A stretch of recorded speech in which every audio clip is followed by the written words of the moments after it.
Visible അല്ലേ? Yes yes. Hello. Okay. തുടങ്ങല്ലേ? Okay. Go ahead. എൻ്റെ എൻ്റെ പേര് മുഹമ്മദ് സിറാസ് എന്നാണ്. പോളിഗ്രാഡിൻ്റെ അക്കാഡമിക് ഡയറക്ടറാണ്. ഞാൻ കഴിഞ്ഞ ഡിസംബർ 2025 പൊളിറ്റിക്കൽ സയൻസിൽ JRF ക്രാക്ക് ചെയ്യുന്നത്. ഞാൻ MA ചെയ്തിരുന്നത് ജവഹർലാൽ നെഹ്റു യൂണിവേഴ്സിറ്റി ഡൽഹിയിൽ നിന്നാണ്. MA in international relations and area സ്റ്റഡീസിലായിരുന്നു ചെയ്തിരുന്നത്. UG ചെയ്തിരുന്നത് പൊളിറ്റിക്കൽ സയൻസിലാണ്, BA political science from Aligarh Muslim university. Okay, ഇത്രയാണ് ജസ്റ്റ് ഒരു ഇൻട്രോ. പിന്നെ നമ്മൾ ഇന്ന് UGC നെറ്റ് ഓറിയന്റേഷൻ ആണ്, JRF ആണ് നമ്മുടെ എല്ലാവരുടെയും ലക്ഷ്യം. അതുകൊണ്ട് തന്നെ നമുക്ക് ആ ഒരു ലെവലിൽ തന്നെ ടോക്ക് കൊണ്ടുപോകുമെന്നാണ്, ഓറിയന്റേഷൻ പ്രോഗ്രാം കൊണ്ടുപോകുക എന്നാണ് വിചാരിക്കുന്നത്. ഓക്കെ.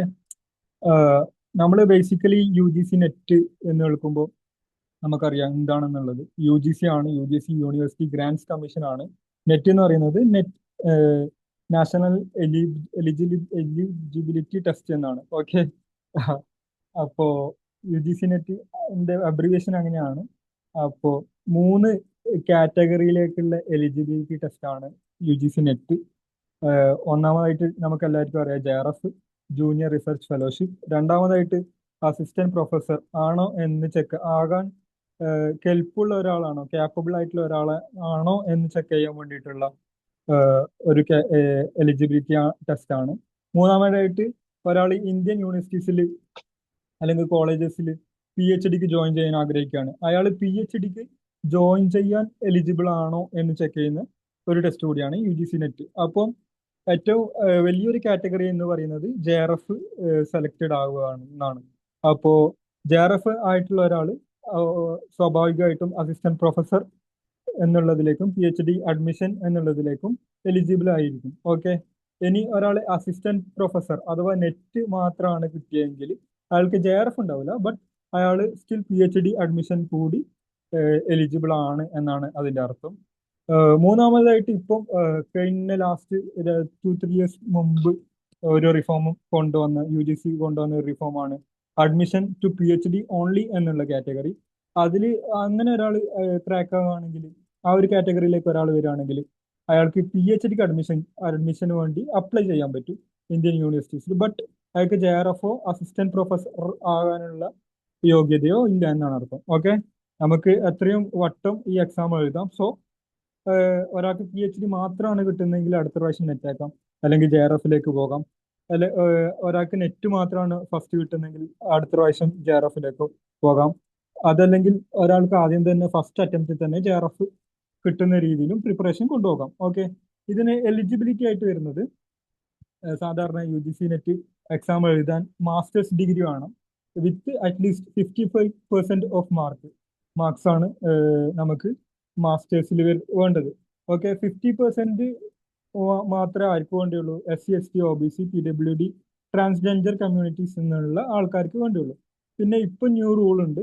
നമുക്ക് എല്ലാവർക്കും അറിയാം, 4 ഇയർ ഗ്രാജുവേഷൻ പ്രോഗ്രാം നടന്നുകൊണ്ടിരിക്കുകയാണ് NEP പ്രകാരം, നാഷണൽ ന്യൂ എഡ്യൂക്കേഷൻ പോളിസി 2020 പ്രകാരം 4 ഇയർ UG പ്രോഗ്രാമുകൾ ഇന്ത്യൻ യൂണിവേഴ്സിറ്റീസിലൊക്കെ തുടങ്ങിയിട്ടുണ്ട്. സോ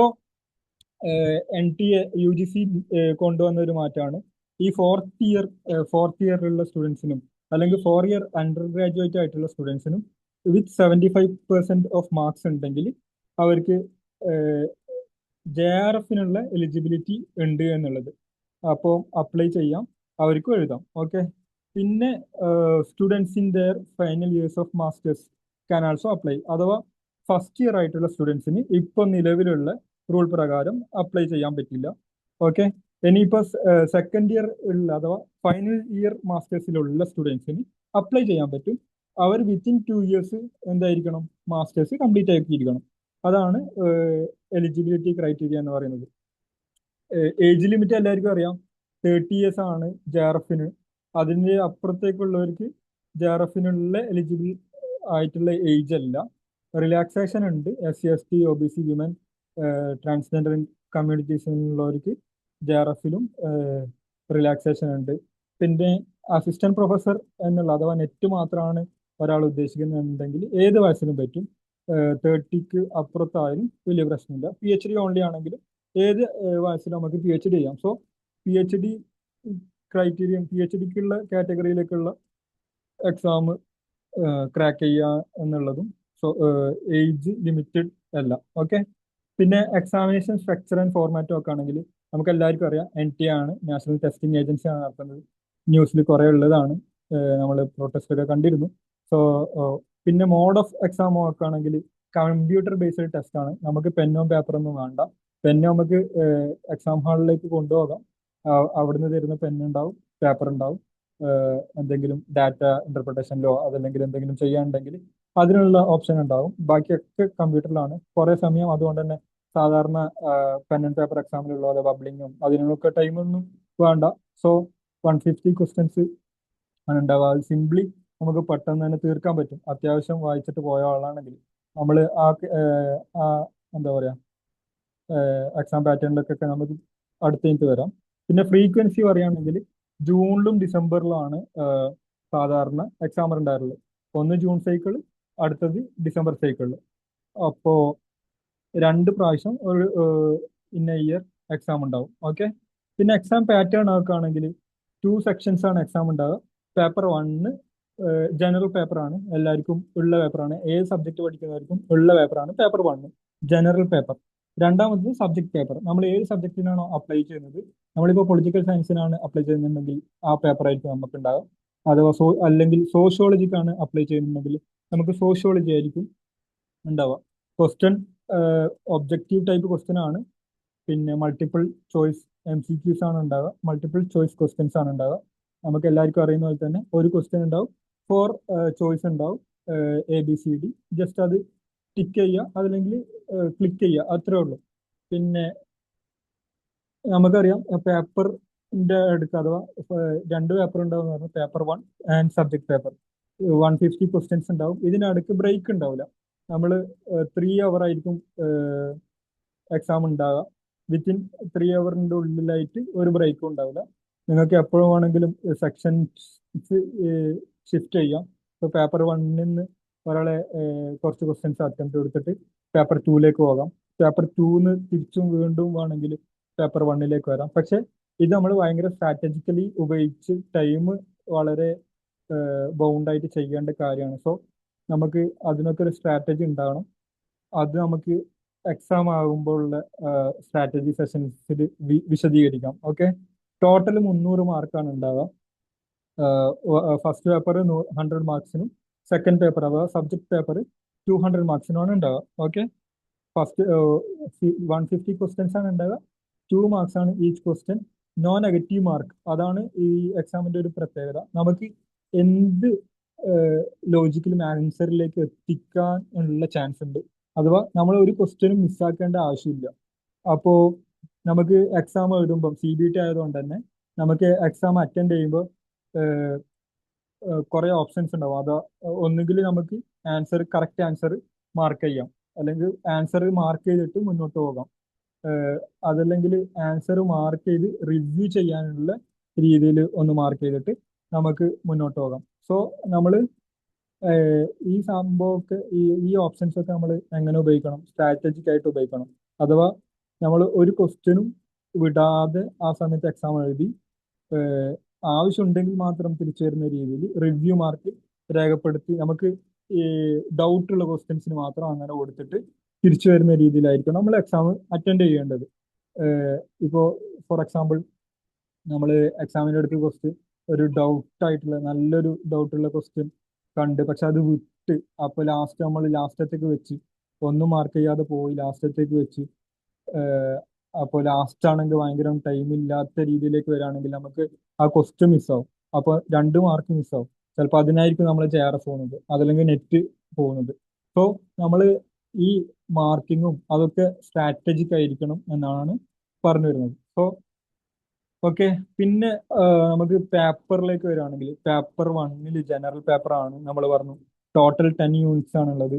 എല്ലാ എക്സാമിനും ഉണ്ടാവും നെറ്റിൽ.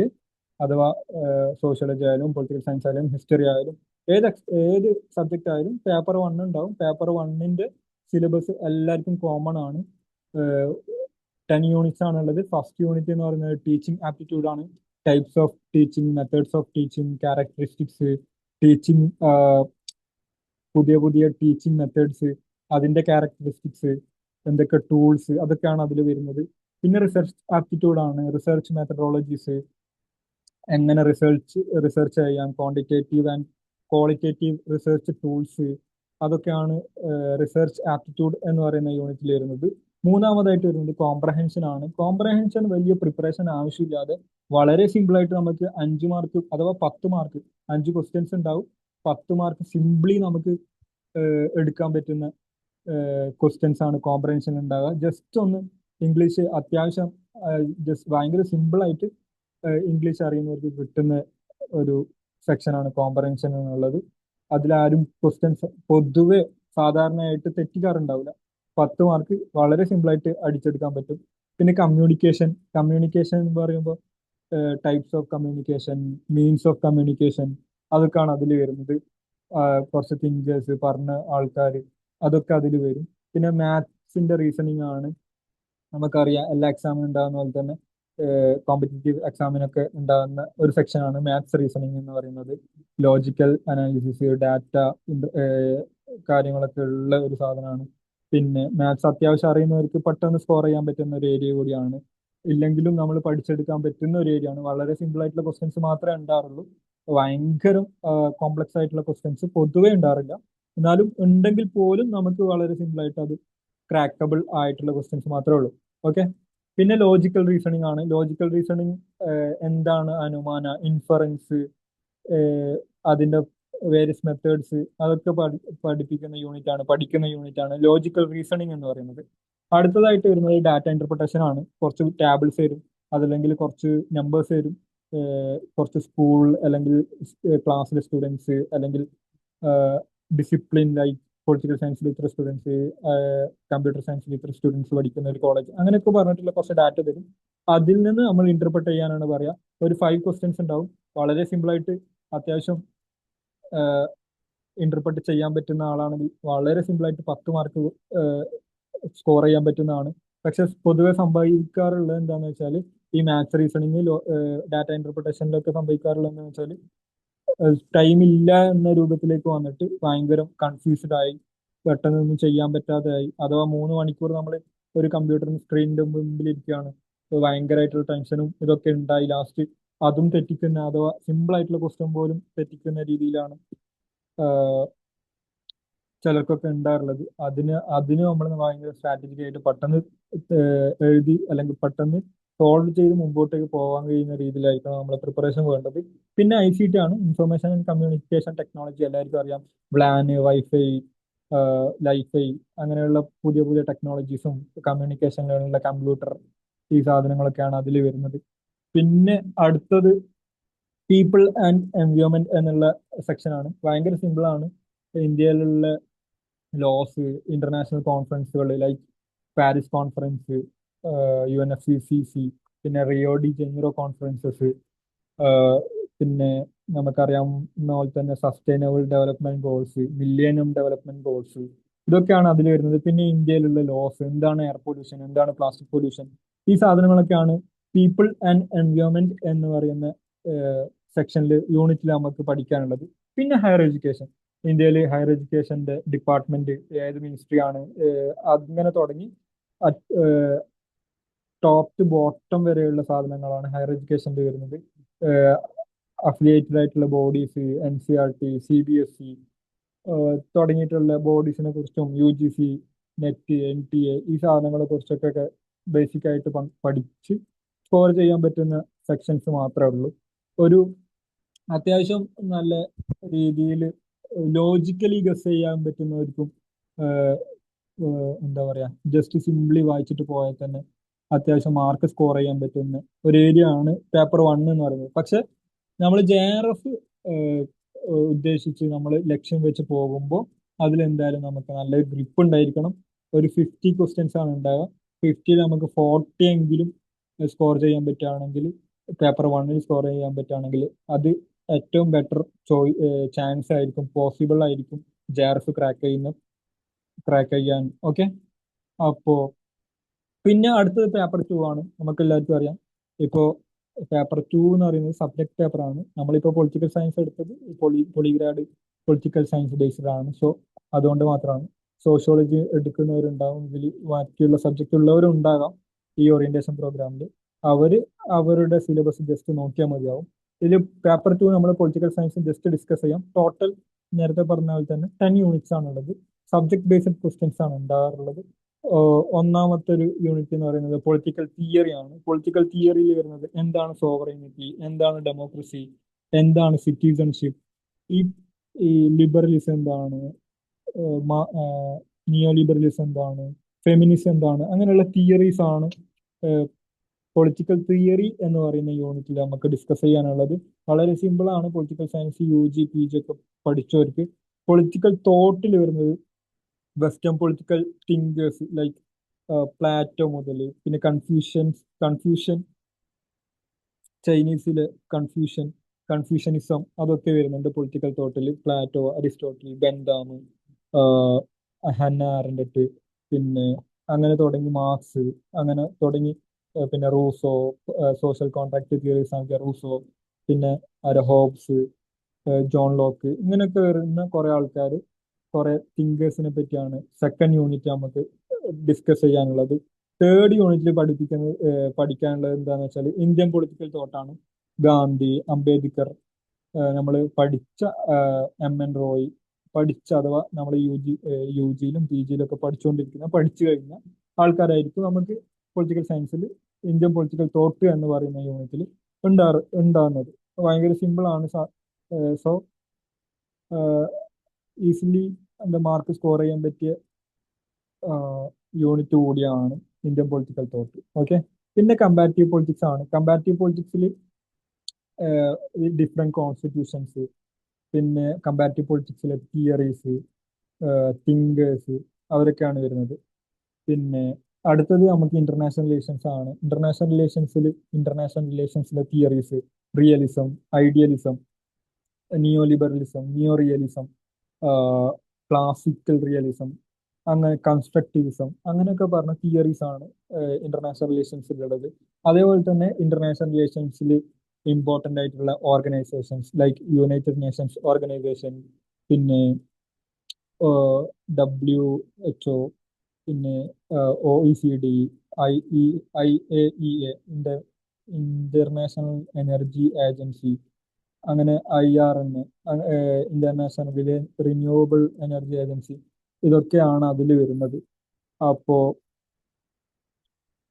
അങ്ങനെയുള്ള കുറെ ഓർഗനൈസേഷൻസ്, തിയറീസ്, തിങ്കേഴ്സ്, അവരൊക്കെയാണ് ഇന്റർനാഷണൽ റിലേഷൻസിൽ വരുന്നത്. പിന്നെ ഇന്ത്യ ഫോറിൻ പോളിസി എന്ന് പറയുമ്പോൾ ഇൻഡിപെൻഡൻസിന് ശേഷമുള്ള ഇന്ത്യയുടെ ഫോറിൻ പോളിസിയിലെ ഫൗണ്ടേഷൻസ് എന്താണ്, ഫീച്ചേഴ്സ് എന്താണ്, ക്യാരക്ടറിസ്റ്റിക്സ് എന്താണ്, ഡിഫറെന്റ് പ്രൈം മിനിസ്റ്റേഴ്സിന്റെ പോളിസീസ് ലൈക്ക് ഈ ഗുജറാളിന്റെ പോളിസി ആയിട്ട് സാധാരണ പറയാറുള്ളത് ലുക്കീസ് പോളിസിയാണ്. അത് ആക്ടിവിസ്റ്റ് പോളിസി ആയത് 2014 ശേഷം നരേന്ദ്രമോദി PM ആയിട്ട് വന്നതിന് ശേഷമാണ്. അങ്ങനെയൊക്കെ വരുന്ന ഒരു ഏരിയ ആണ് ഇന്ത്യൻ ഫോറിൻ പോളിസിയിലുള്ളത്.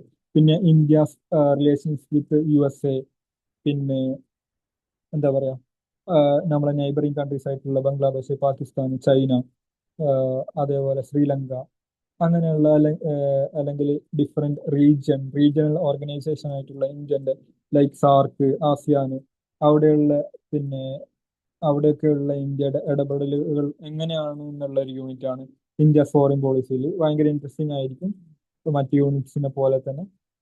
പിന്നെ പൊളിറ്റിക്കൽ ഇൻസ്റ്റിറ്റ്യൂഷൻസ് ഇൻ ഇന്ത്യ, അത് ബേസിക്കലി കോൺസ്റ്റിറ്റ്യൂഷൻ ആണ്. കോൺസ്റ്റിറ്റ്യൂഷൻ ലൈക്ക് ഇന്ത്യന്റെ കോൺസ്റ്റിറ്റ്യൂഷനിലെ പ്രിയാമ്പിൾ, ഫണ്ടമെന്റൽസ്, പിന്നെ parliament executives, judiciary, sorry, parliament judiciary വരില്ല, എക്സിക്യൂട്ടീവ്സ്, ലെജിസ്ലേച്ചർ, അങ്ങനെയുള്ള ബോഡീസ്, ഓരോ PM-ന്റെ റോൾ എന്താണ്, പ്രസിഡന്റിന്റെ റോൾ എന്താണ്, സ്പീക്കറിന്റെ റോൾ എന്താണ്, അങ്ങനെയൊക്കെ ഉള്ള ഒരു യൂണിറ്റ് ആണ്. അതിൽ തന്നെ കുറെ organisations like constitutional bodies, NC, national commission for OBC, national commission for ST, SC, ഇങ്ങനെയുള്ള ബോഡീസിനെ പറ്റി പഠിക്കാനുണ്ടാവും.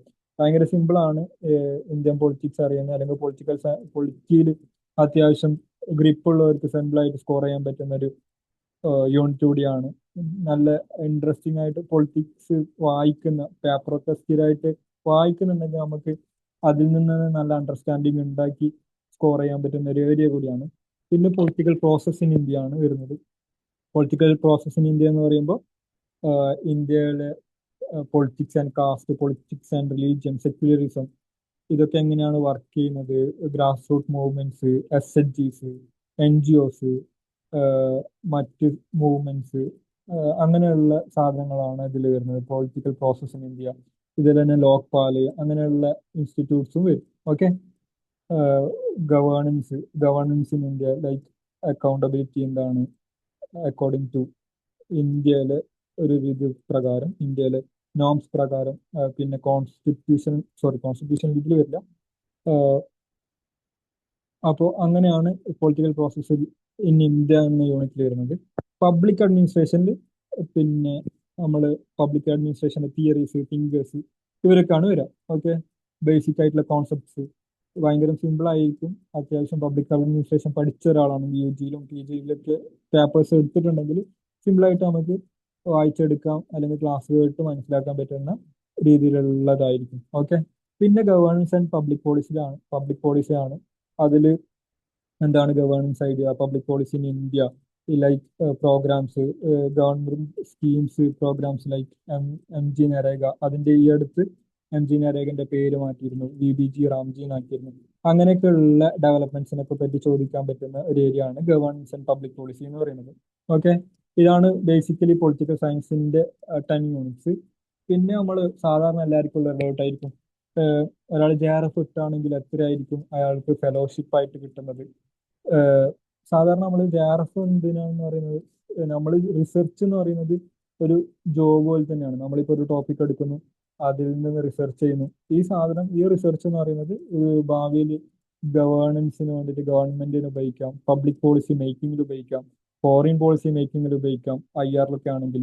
അങ്ങനൊക്കെ നമുക്ക് എന്താണ് ഗവൺമെന്റിനും പബ്ലിക്കിനും ഉപയോഗിക്കാൻ പറ്റുന്ന സാധനമാണ് റിസർച്ച് എന്ന് പറയുന്നത്. നമ്മളിപ്പോൾ റിസർച്ച് ചെയ്യുമ്പോൾ സ്വാഭാവികമായിട്ടും ഒരു എന്താണ് ജോബ് എന്ന നിലയിൽ തന്നെ ആയിരിക്കും അതിനെ ഇത്രയും 4 to 5 years കൊടുക്കുന്നുണ്ടാവും എല്ലാവർക്കും. അപ്പോൾ എന്തായാലും ഒരു ഫെലോഷിപ്പ് അല്ലെങ്കിൽ ഇൻസെന്റീവ് അല്ലെങ്കിൽ സാലറി എന്നുള്ള ഒരു സാധനം അതേപോലെ തന്നെയാണ് ഇത് വർക്ക് ചെയ്യുന്നത്. ജൂനിയർ JRF ആയിട്ട് ഒരാൾക്ക് ആദ്യം കിട്ടുന്നത് 37,000 പെർ മന്ത് ആണ്, പ്ലസ് HRA എന്ന് പറയുമ്പോൾ 3 types ഓഫ് HR ആണ്, 3 categories ആണ് ഉള്ളത്. നമ്മൾ എവിടെയാണോ ജീവിക്കുന്നത്, അല്ലെങ്കിൽ നമ്മൾ ഏത് യൂണിവേഴ്സിറ്റിയിലാണോ, എവിടുത്തെ യൂണിവേഴ്സിറ്റിയിലാണോ, ഏത് സിറ്റിയിലുള്ള യൂണിവേഴ്സിറ്റിയിലാണോ നമ്മൾ PhD ചെയ്തുകൊണ്ടിരിക്കുന്നത്, അത് പ്രകാരമായിരിക്കും നമ്മൾ HRA. 3 കാറ്റഗറി ഓഫ് HRA ആണുള്ളത്. കാറ്റഗറി 1 വരുന്നത് ടയർ 1 വരുന്ന സിറ്റീസ് ആണ്, ലൈക്ക് ഡൽഹി, മുംബൈ, ബാംഗ്ലൂർ. ഇവിടെയൊക്കെ ആണ് നമ്മൾ PhD ചെയ്യുന്നുണ്ടെങ്കിൽ നമുക്ക് 27% ഓഫ് നമ്മുടെ JRF എമൗണ്ട് കിട്ടും. അഥവാ ഒരാൾ ഡൽഹിയിലാണ്, JNUയിലാണ് ഒരാൾ PhD ചെയ്യുന്നുണ്ടെങ്കിൽ 37,000 പ്ലസ് അയാൾക്ക് HRA ആയിട്ട് കിട്ടുന്നത് 10 to 11,000 ആയിരിക്കും. ഓക്കെ. അപ്പോ ഒരാൾ ടയർ 2 സിറ്റീസിലാണ് PhD ചെയ്യുന്നുണ്ടെങ്കിൽ അയാൾക്ക് 18% ഓഫ് JRF ആയിരിക്കും കിട്ടുക. ഒരാൾ ടയർ 3 സിറ്റീസിലാണ് PhD ചെയ്യുന്നു എന്നുണ്ടെങ്കിൽ അയാൾക്ക് കിട്ടുന്ന HRA 9% ഓഫ് 37,000 ആയിരിക്കും. നമ്മളെ JRFന്റെ 9% ആയിരിക്കും കിട്ടുന്നത്. ഓക്കെ. അപ്പോ ഓക്കെ, HRA അങ്ങനെയാണ് കിട്ടുക. പക്ഷെ HRA എല്ലാവർക്കും കിട്ടണമെന്നില്ല. ഇപ്പൊ ഹോസ്റ്റലിൽ നിൽക്കുകയാണെങ്കിൽ, യൂണിവേഴ്സിറ്റി ഹോസ്റ്റലിൽ തന്നെയാണ് ഒരാൾ താമസിക്കുന്നെങ്കിൽ സ്വാഭാവികമായിട്ടും അയാൾക്ക് JRF മാത്രമേ കിട്ടുള്ളൂ. ഓക്കെ.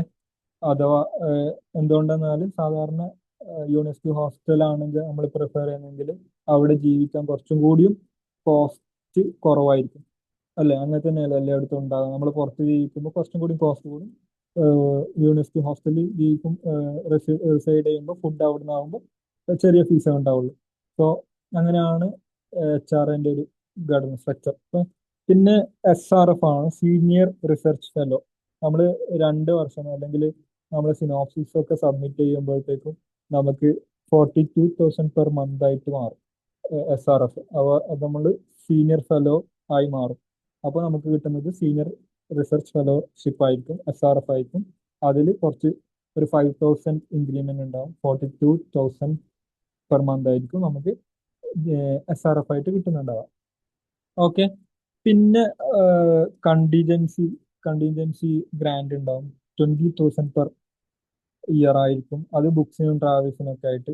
ടോട്ടൽ നമ്മൾ നോക്കുകയാണെങ്കിൽ ഒരു 25 ലാക്സ് വരെ നമുക്ക് ഒരു 5 ഇയർ കൊണ്ട് കിട്ടും. ഓക്കെ. അതാണ് JRF, SRF, പിന്നെ കണ്ടീജൻസി ഫണ്ടിനെ ഗ്രാൻഡിനെ കുറിച്ചൊക്കെ പറയാനുള്ളത്. പിന്നെ നമ്മൾ നോക്കാം, എക്സാം ടൈറ്റ് ആയിക്കൊണ്ടിരിക്കുകയാണ്. ഇടയ്ക്കൊന്ന് കുറച്ചും കൂടി ലൂസ് ആവും, അഥവാ കുറച്ച് ടഫ് ആകും.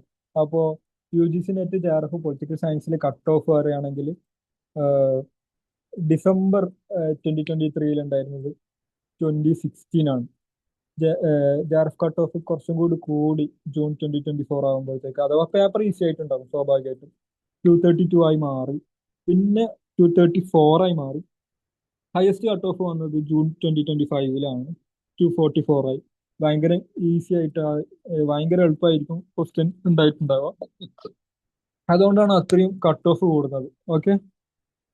പിന്നെ അത് JRF കട്ട് ഓഫ് ഡിസംബറിലേക്ക് വരുമ്പോഴത്തേക്കും 2014 ആയി, സോറി 214 ആയി. ഓക്കെ. അത്രയും ടഫായിരുന്നു. ഞാൻ ഡിസംബർ 2025 എക്സാം JRF ക്ലിയർ ചെയ്തിട്ടുണ്ടായിരുന്നത്. ഭയങ്കര ടഫായിരുന്നു. ഭയങ്കര ക്വസ്റ്റ്യൻസ് അറിയാത്ത ഒരുപാട് ക്വസ്റ്റ്യൻസ് ഉണ്ടായിരുന്നു. അപ്പോ വൈസ് പ്രസിഡൻസിന്റെ ക്രോണോളജി ഒക്കെ ചോദിച്ചിട്ടുണ്ടായിരുന്നു 2025 ഡിസംബറിൽ. ഭയങ്കര ടഫായിരുന്നു. സോ കട്ട് ഓഫ് ഭയങ്കരമായിട്ട് കുറഞ്ഞു. 214 ആണ് ജനറൽ കട്ട് ഓഫ് ആയിട്ട് JRF ഉണ്ടായിരുന്നത്. OBC cut off 202, EWS 206 and SC/STക്ക് 192 ആൻഡ് 186 റെസ്പെക്റ്റീവ്ലി ആണ് ഉണ്ടായിരുന്നത്. ഓക്കെ.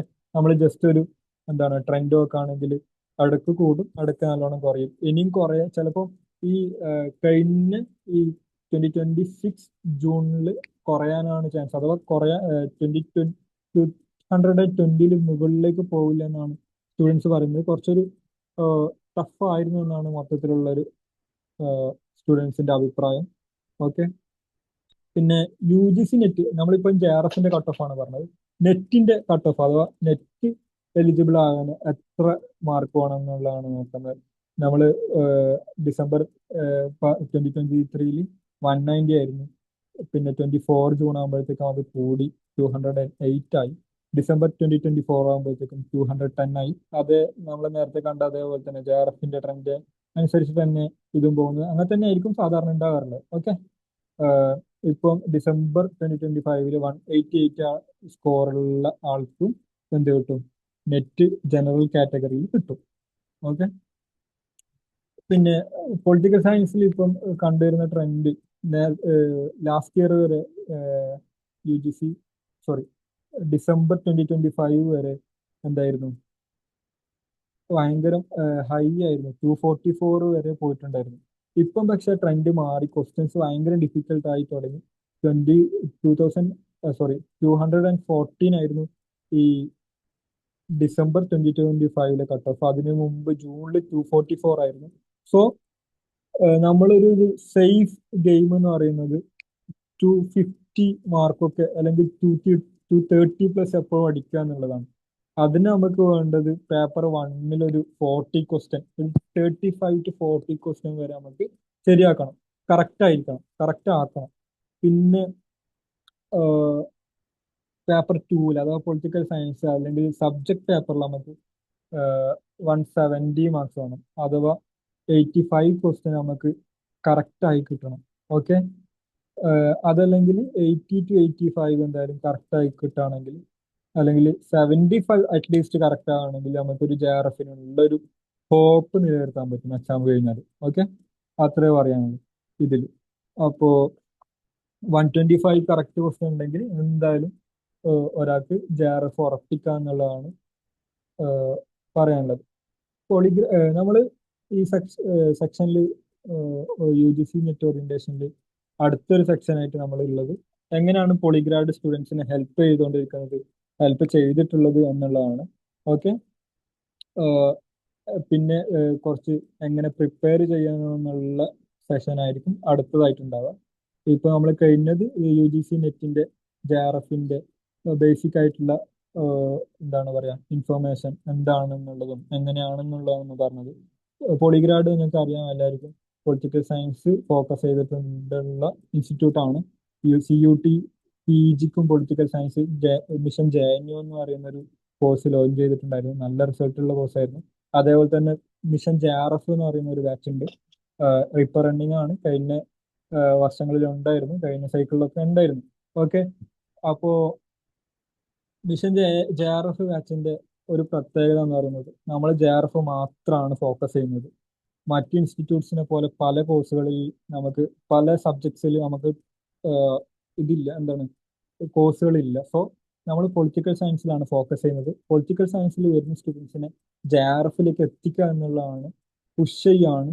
ഇപ്പോൾ വേറെ ഇൻസ്റ്റിറ്റ്യൂട്ട്സ് നോക്കുകയാണെങ്കിൽ അവർക്ക് പല കോഴ്സുകളും ഉണ്ടാവും. സോ JRF-ന്റെ നമ്പർ പറയുകയാണെങ്കിൽ വലിയ എന്താ പറയാ ഒരു 500 ഒരു 10 ആൾക്കാരൊക്കെ വരികയാണെങ്കിൽ അതൊരു വലിയൊരു സംഭവമല്ല. ഒരു പക്ഷെ ഒരു 50 സ്റ്റുഡൻസിന് ഒരു 10-15 അല്ലെങ്കിൽ 50% JRF നെറ്റിലേക്കൊക്കെ എത്തുകയാണെങ്കിൽ എത്തുക എന്നുള്ളതാണ് ഒരു എന്താ പറയാ ഒരു അച്ചീവ്മെന്റ് ആയിട്ട് പറയാൻ പറ്റുന്നത്. സോ നമ്മൾ ഫോക്കസ് ചെയ്യുന്നത് ക്വാളിറ്റിയിലാണ്, ക്വാണ്ടിറ്റിയിലല്ല. സോ മിഷൻ JRF ബാച്ച് എന്ന് പറയുന്നത് വെറും ക്വാളിറ്റി ഫോക്കസ് ചെയ്തുകൊണ്ടിട്ടുള്ള ബാച്ചാണ്. കുറെ ആൾക്കാർ നമ്മൾ കുറെ സ്റ്റുഡൻസിനെ ഇൻസ്റ്റിറ്റ്യൂട്ട്സിൽ എത്തിച്ച് അതിൽ നിന്ന് വലിയൊരു നമ്പർ സ്റ്റുഡൻസ് എത്തിയിട്ട് ചെറിയൊരു നമ്പർ JRF അല്ലെങ്കിൽ നെറ്റ് ക്രാക്ക് ചെയ്ത് ക്ലിയർ ചെയ്ത സ്റ്റുഡൻസ് ഉണ്ടാവുക എന്നുള്ളതല്ല. നമ്മൾക്ക് എത്തുന്ന സ്റ്റുഡൻസ് എത്രയാണോ അതിൽ നിന്ന് ഏറ്റവും നല്ലൊരു നമ്പറിലേക്ക്, മാക്സിമം നമ്പറിലേക്ക് JRF എത്തിക്കുക, അതിന് പുഷ് ചെയ്യുക എന്നുള്ളതാണ്. അതുകൊണ്ട് തന്നെ നമ്മൾ സ്ട്രക്ചർ ചെയ്തിരിക്കുന്നത് കുറച്ച് ഭയങ്കര മറ്റ് ഇൻസ്റ്റിറ്റ്യൂട്ട്സിന് വ്യത്യസ്തമായിട്ട് നമ്മൾ പല പ്രോഗ്രാംസും നമ്മൾ മിഷൻ JRF ബാച്ചിൽ കോഴ്സ് ഫീച്ചറായിട്ട് നമുക്ക് കാണാൻ പറ്റും. അത് നമ്മൾ ഫോക്കസ് ചെയ്യുന്നത് സ്റ്റുഡൻസിനെ പരമാവധി പുഷ് ചെയ്യുക എന്നുള്ളതാണ്. സോ നമുക്ക് ജസ്റ്റ് ഒന്ന് നോക്കാം എങ്ങനെയാണ് മിഷൻ JRF ബാച്ച് നടക്കുന്നുള്ളത്. ഓക്കെ. സാധാരണ എല്ലാ ഇൻസ്റ്റിറ്റ്യൂട്ടിലുള്ള പോലെ തന്നെ ലൈവ് ആൻഡ് റെക്കോർഡ് സെഷൻസ് നമുക്ക് അവൈലബിൾ ആവും. ലൈവ് സെഷൻസ് ഉണ്ടാവും, അതിന്റെ റെക്കോർഡ് സെഷൻസ് നമുക്ക് ആപ്പിൽ കിട്ടും. ആപ്പ് ബേസ്ഡ് ലേണിംഗ് ആണ് പോളിഗ്രാഡിൽ നടക്കുന്നത്. സോ അടുത്തത് കംപ്ലീറ്റ് സിലബസ് കവറേജ് ആണ്. പലപ്പോഴും പറ്റുന്ന ഒരു പ്രശ്നം എന്താന്ന് വെച്ചാൽ നെറ്റിന്റെ സിലബസ് ഭയങ്കര വാസ്റ്റ് ആണ്. ഒരു 2 to 3 മന്ത് കൊണ്ടൊന്നും തീർക്കാൻ പറ്റാത്തൊരു സിലബസ് ആണ്. നിങ്ങൾ കണ്ടിട്ടുണ്ടാവും നെറ്റ് പേപ്പർ 1ന്റെ സിലബസും പേപ്പർ 2ന്റെ പൊളിറ്റിക്കൽ സയൻസിന്റെ ഒക്കെ സിലബസ് ഭയങ്കര വാസ്റ്റ് ആണ്.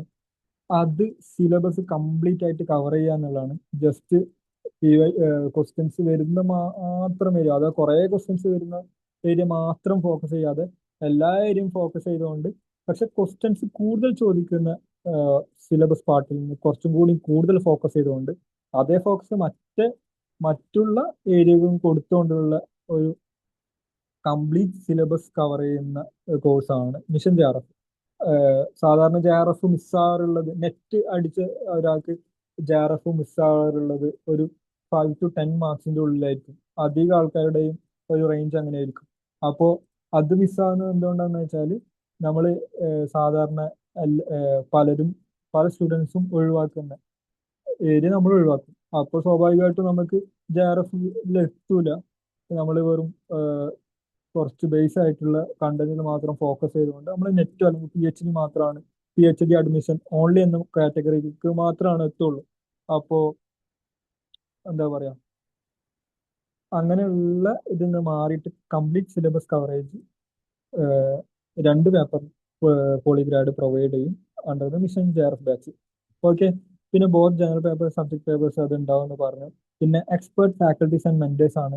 എക്സ്പേർട്ട് ഫാക്കൽറ്റീസ് എന്ന് പറയുമ്പോൾ ഓൾറെഡി 3 to 5 years ഇതിൽ പരിചയമുള്ള, നെറ്റ് ക്രാക്ഡ് ആയിട്ടുള്ള, JRF ക്രാക്ഡ് ആയിട്ടുള്ള, ഓൾറെഡി റിസർച്ച് ചെയ്തുകൊണ്ടിരിക്കുന്ന, JNUലും DUലും പോണ്ടിച്ചേരി യൂണിവേഴ്സിറ്റികളിലൊക്കെ റിസർച്ച് ചെയ്തുകൊണ്ടിരിക്കുന്ന ഫാക്കൽറ്റീസ് ആയിരിക്കും നിങ്ങൾക്ക് ഉണ്ടാവുക. ക്ലാസ്സിൽ ഒരു കോംപ്രമൈസും ഒരു ക്വാളിറ്റിയിലും കോംപ്രമൈസും ഇല്ലാത്ത ഫാക്കൽറ്റീസ് ആയിരിക്കും പോളിഗ്രാഡിൽ നിങ്ങൾക്ക് ക്ലാസ് എടുത്തുകൊണ്ടിരിക്കുന്നത്, നിലവിൽ എടുത്തുകൊണ്ടിരിക്കുന്നതും അവരാണ്. ഓക്കെ. പിന്നെ 1-to-1 മെന്റർഷിപ്പ് ഉണ്ടാവും. മെന്റർഷിപ്പിൽ നമുക്ക് കുറച്ചും കൂടി ഡീറ്റെയിൽഡ് ആയിട്ട് അടുത്ത സ്ലൈഡിൽ നോക്കാം. പിന്നെ ഡെയിലി ടെസ്റ്റ് ഉണ്ടാവും, സെക്ഷണൽ ടെസ്റ്റ് ഉണ്ടാവും, PYQ ടെസ്റ്റ് ഉണ്ടാവും, ഫുൾ ലെങ്ത് മോക്ക് ടെസ്റ്റ് ഉണ്ടാവും.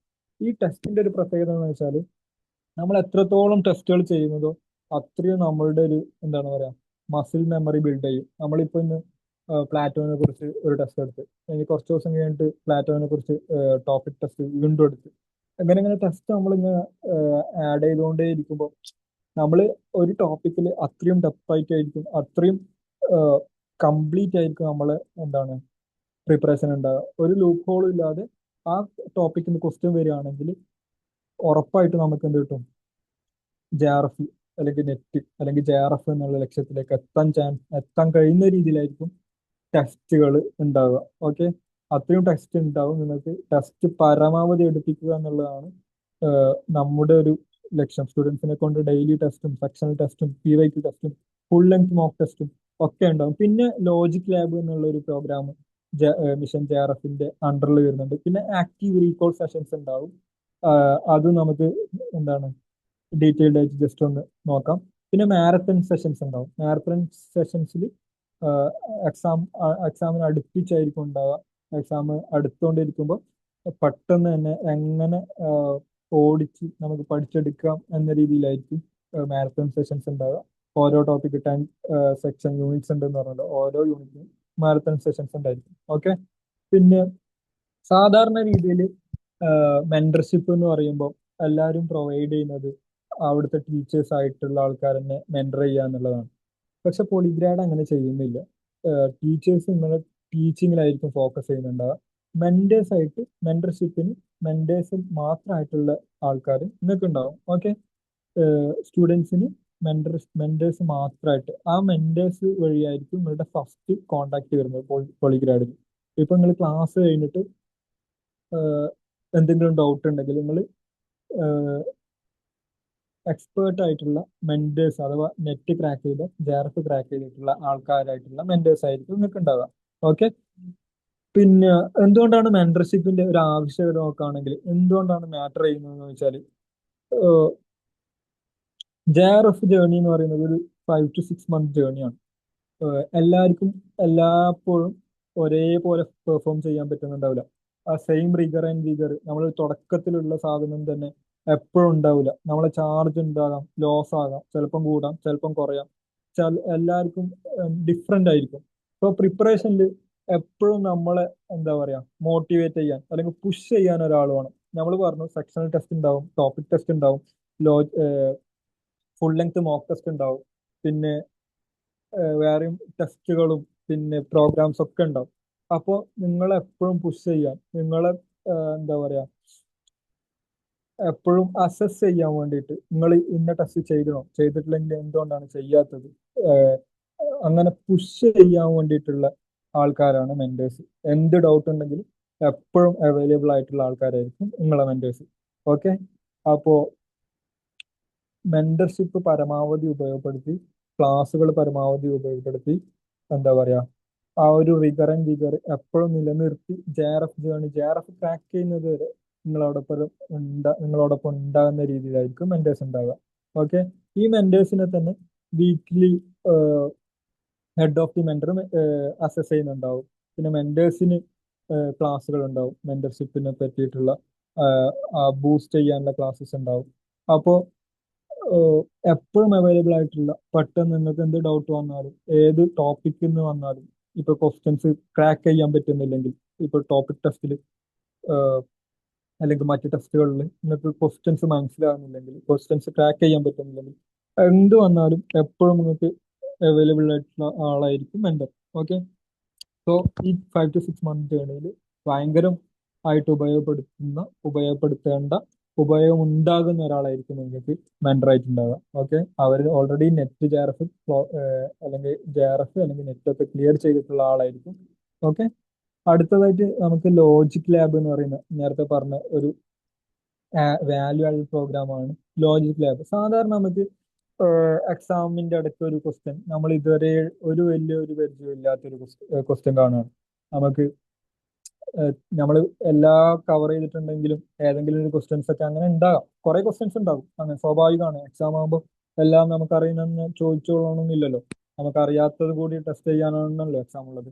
അപ്പോ ലോജിക് ലാബ് എന്ന് പറയുന്നത് എങ്ങനെ ലോജിക്കലി എക്സാമിൽ ആൻസറിലേക്ക് എത്താം എന്നുള്ള സെഷൻസ് ആയിരിക്കും. ഓക്കെ, ആ സെഷൻ വർക്ക് ചെയ്യുന്നത് എങ്ങനെയാന്ന് വെച്ചാൽ റൗണ്ട് ടേബിൾ ഡിസ്കഷനിലൂടെ ആയിരിക്കും. ഒരു കമ്മ്യൂണിറ്റി ലേണിംഗ് അറ്റ്മോസ്ഫിയർ ആയിരിക്കും ഉണ്ടാവുക. നമ്മൾ ഒരു ടെസ്റ്റ് എടുക്കുന്നു, അഥവാ പോളിഗ്രാഫിലെ സ്റ്റുഡൻസ് എല്ലാവരും ഒരു ടെസ്റ്റ് എടുക്കുന്നു. ആ ടെസ്റ്റിന് ശേഷം റിവ്യൂ ഉണ്ടാവല്ലോ, ടെസ്റ്റിന്റെ എക്സ്പ്ലനേഷൻ റിവ്യൂ ഒക്കെ ഉണ്ടാവും. ഒരു അപ്പോൾ എല്ലാവരും വരുന്നു, ഒരു ക്വസ്റ്റ്യൻ എടുക്കുന്നു, ഇമ്പോർട്ടൻ്റ് ആയിട്ടുള്ള ഒരു ക്വസ്റ്റ്യൻ എടുക്കുന്നു. ആ ക്വസ്റ്റ്യൻ എങ്ങനെയാണ് ക്രാക്ക് ചെയ്തെന്നുള്ളത് എല്ലാവരും പറയുന്നു. എനിക്കൊരു അഭിപ്രായമായിരിക്കും, ഞാൻ ഇങ്ങനെയാണ് ക്രാക്ക് ചെയ്തത്.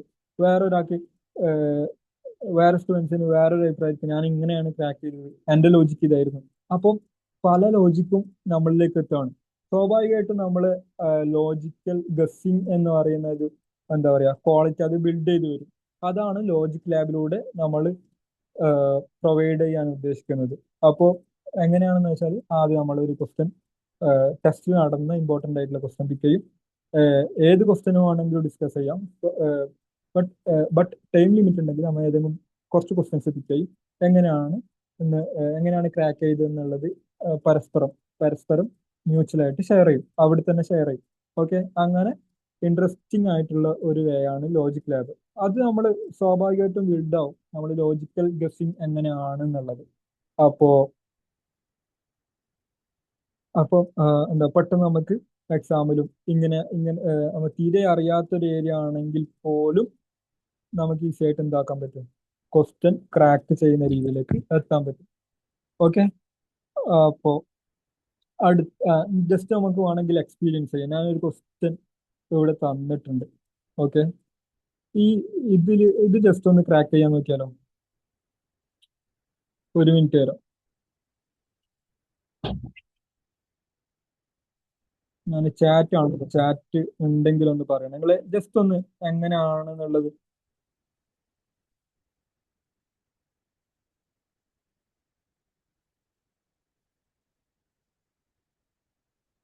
ജസ്റ്റ് ഒന്നുകൂടി അപ്പ് ചെയ്യും അവിടെ ഒരു പിന്നെ പ്രശ്നം ഇങ്ങനെ മതിയോ? ഡീന്റെ ഓപ്ഷൻ. ഓക്കെ, മതി മതി മതി. Okay, fine. ഓക്കെ ആണ്. Okay,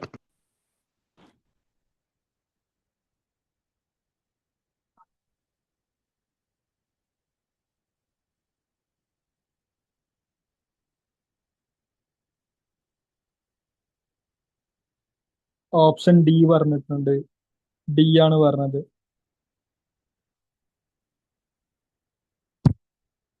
okay, Angel Teres, Aseetha. Okay, എങ്ങനെയാണ് ഇത്? ഏഞ്ചൽ തെരേസ് അല്ലെങ്കിൽ അസീത്ത, ഇത് നിങ്ങൾക്ക് അറിയുന്ന ക്വസ്റ്റ്യൻ ആണോ, അഥവാ നോളജ് വെച്ച് ക്രാക്ക് ചെയ്താണോ? എല്ലാം അറിയുന്ന realism, post modernism, feminism, liberalism, Jean Baudrillard, Machiavelli, Christine Sylvester, Jeremy Bentham, എല്ലാം അറിയുന്നതാണോ? 2 ഓപ്ഷൻസ് അറിയാം, ബാക്കി നമ്മൾ ലോജിക്കലി ബിൽഡ് ചെയ്യുന്നതാണ്. ഏഞ്ചൽ തെരേസ് പറഞ്ഞത് അങ്ങനെയാണ്. ഹെന പി പി എയർ ഡി എന്ന് പറഞ്ഞിട്ടുണ്ട്.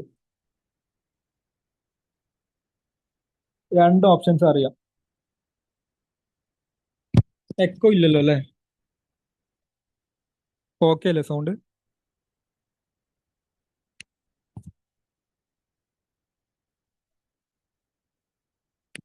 ഓക്കെ,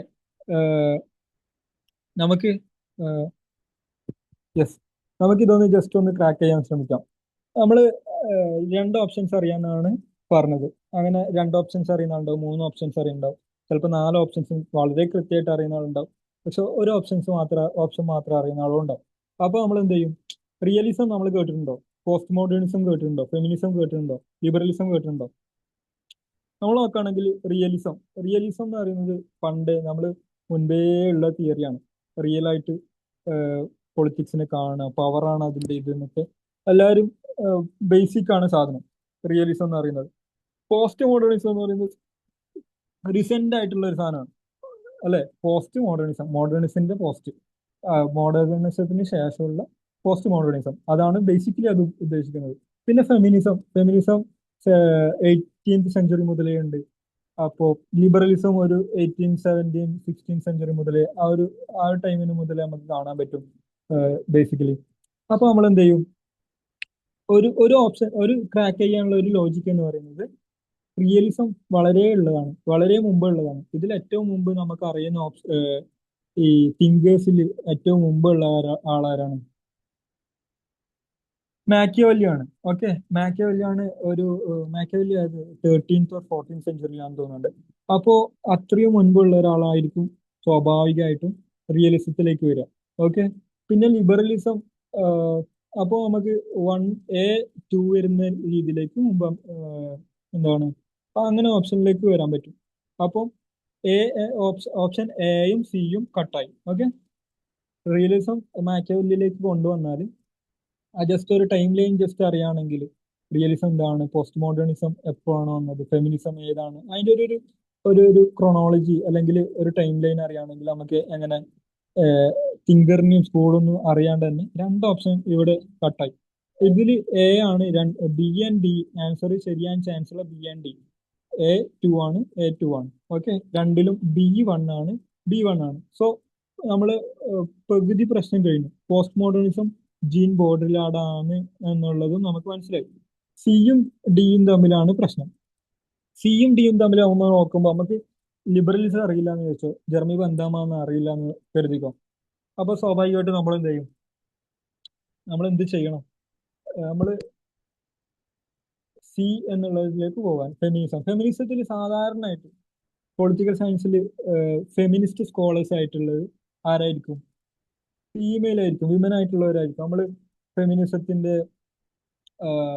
ഡിഗോവിയ നോക്കുകയാണെങ്കിലും പിന്നെ കുറെ തിങ്കേഴ്സ് ഉണ്ട്, ഞാൻ ജസ്റ്റ് ഓർമ്മയിൽ വരുന്നില്ല, കുറെ ആൾക്കാരുണ്ട്.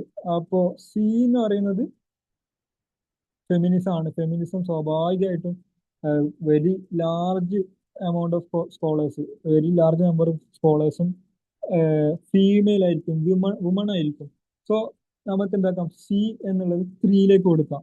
ക്രിസ്ത്യൻ സിൽവസ്റ്റർ എന്ന് പറയുന്നത് ഒരു ഫീമെയിൽ ആണെന്നുള്ള ഒരു സാധനം നമുക്ക് ഉണ്ടായാൽ മതി. അതെല്ലാവർക്കും മനസ്സിലായിട്ടുണ്ടാവും എന്ന് വിചാരിക്കുന്നു അത് വായിക്കുമ്പോൾ തന്നെ. ഓക്കെ, പിന്നെ സ്വാഭാവികമായിട്ട് അങ്ങനെ വരികയാണെങ്കിൽ നമ്മൾ ലോജിക്കലി ഗസ് ചെയ്തിട്ട് ഡിയിലേക്ക് പോകേണ്ടി വരും. ഓക്കെ, വേറെ എന്തെങ്കിലും എന്താണ് ലോജിക്ക് ഉണ്ടെങ്കിൽ നമുക്ക് ജസ്റ്റ് ഒന്ന് അൺമ്യൂട്ട് ചെയ്ത് പറയാം. പിന്നെ ലിബറലിസം എല്ലാവർക്കും അറിയുന്നുണ്ടാവും, എങ്കിലും അറിയുന്നില്ല എന്നുണ്ടെങ്കിൽ നമുക്ക് സി വെച്ചിട്ട് ചെയ്യാൻ പറ്റും. ഫെമിനിസം മോസ്റ്റ് പ്രോബബ്ലി ഒരു എന്താ പറയാ ഫീമെയിൽ തിങ്കർ ആയിരിക്കും ഉണ്ടാവുക എന്നുള്ളത്. ഓക്കെ, ഇനി വേറെ എന്തെങ്കിലും ലോജിക്ക് ഉണ്ടെങ്കിൽ പറയാം.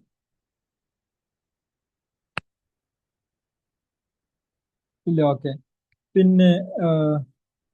പിന്നെ ആക്റ്റീവ് റീകോൾ, നമ്മൾ വാല്യൂ ആഡഡ് സെഷൻസ് ആണ്. അടുത്തൊരു വാല്യൂ ആഡഡ് സെഷൻസ് ആണ് ആക്റ്റീവ് റീകോൾ. ആക്റ്റീവ് റീകോൾ നമുക്ക് എല്ലാവർക്കും അറിയുന്നുണ്ടാവും. പണ്ടൊക്കെ നമ്മൾ ഒരു കൺവെൻഷണൽ രീതി എന്ന് പറയുന്നത്, റിവൈസ് ചെയ്യാനുള്ള മെത്തേഡ് എന്ന് പറയുന്നത്, നമ്മൾ നോട്ട് ഉണ്ടാക്കുന്നു, ക്ലാസ് കേൾക്കുന്നു, നോട്ട് ഉണ്ടാക്കുന്നു, അതല്ലെങ്കിൽ ഒരു മെറ്റീരിയൽ വാങ്ങുന്നു, അത് വായിക്കുന്നു, വീണ്ടും വായിക്കുന്നു, വീണ്ടും വായിക്കുന്നു. അങ്ങനെ ഉണ്ടാക്കുമ്പോൾ ഒരു പ്രശ്നം എന്താണെന്ന് വെച്ചാൽ നമ്മൾ ആ നമ്മളെ നോട്ട് നമ്മൾ എഴുതിയ ഒരു കംഫർട്ട് അനുസരിച്ച് ഇങ്ങനെ പോയിക്കൊണ്ടിരിക്കുകയാണ്.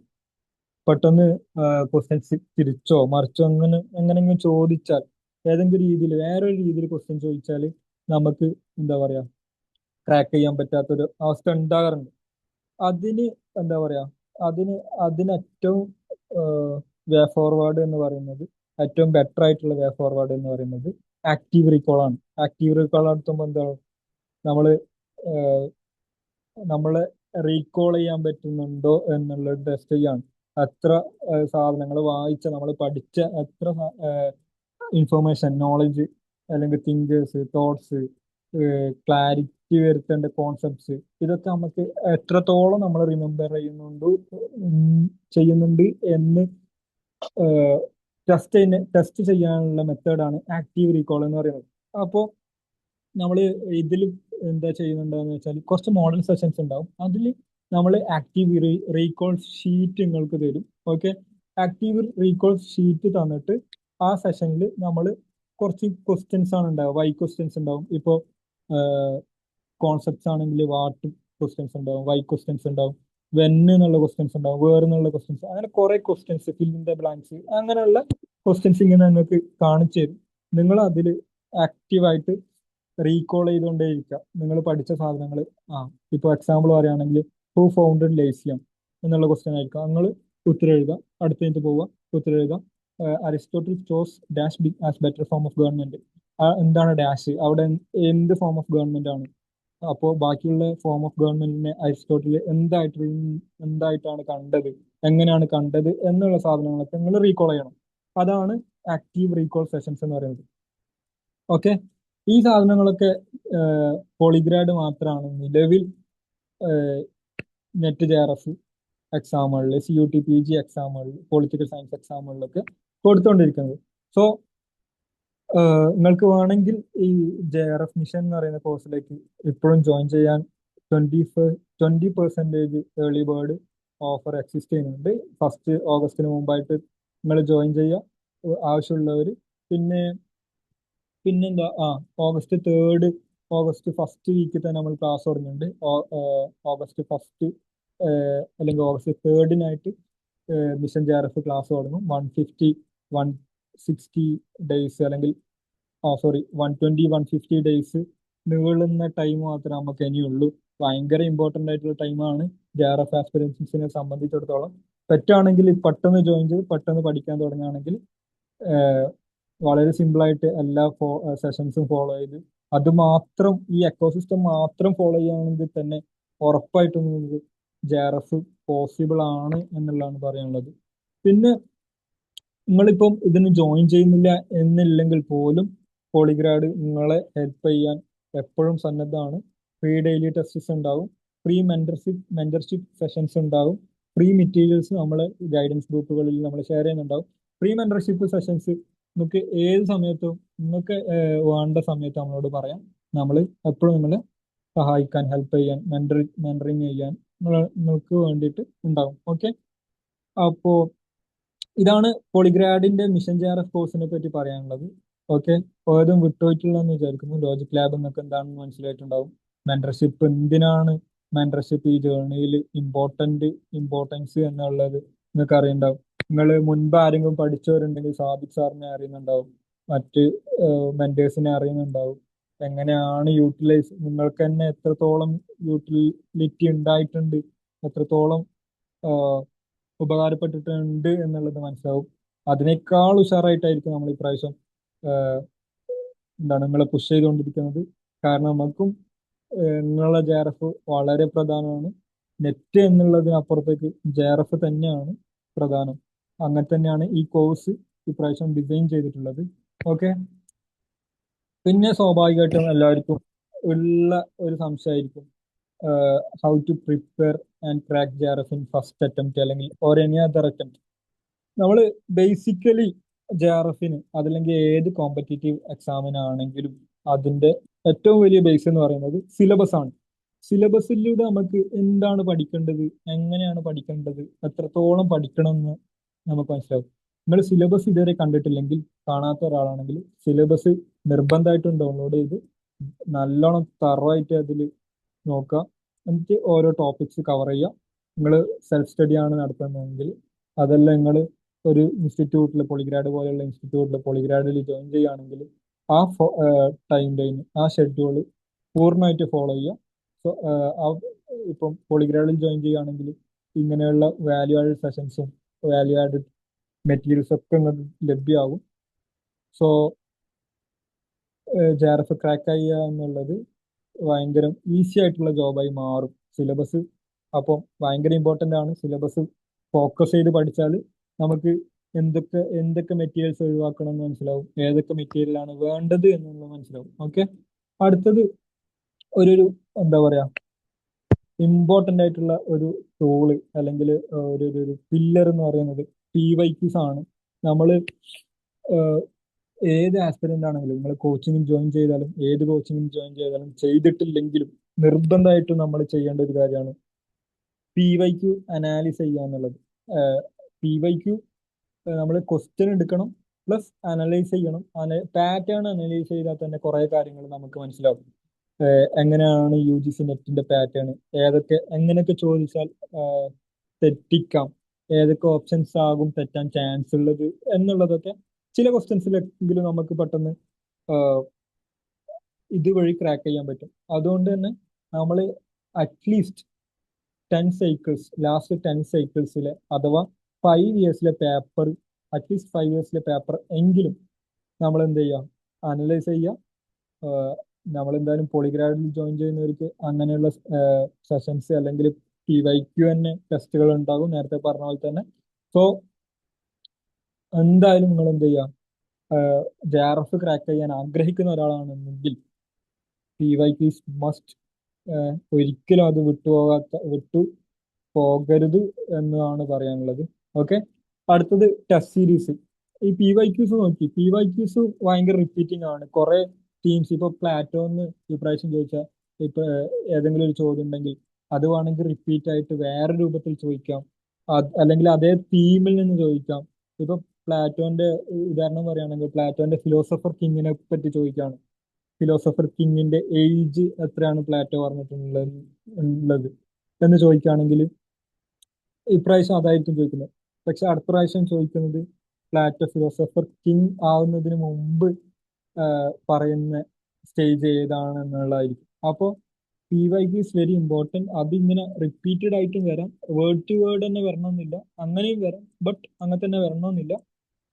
വളരെ ഡിഫറെൻ്റ് ആയിട്ടുള്ള ആസ്പെക്ട്സിലൂടെ PYQ വീണ്ടും വീണ്ടും വന്നുകൊണ്ടേയിരിക്കാം.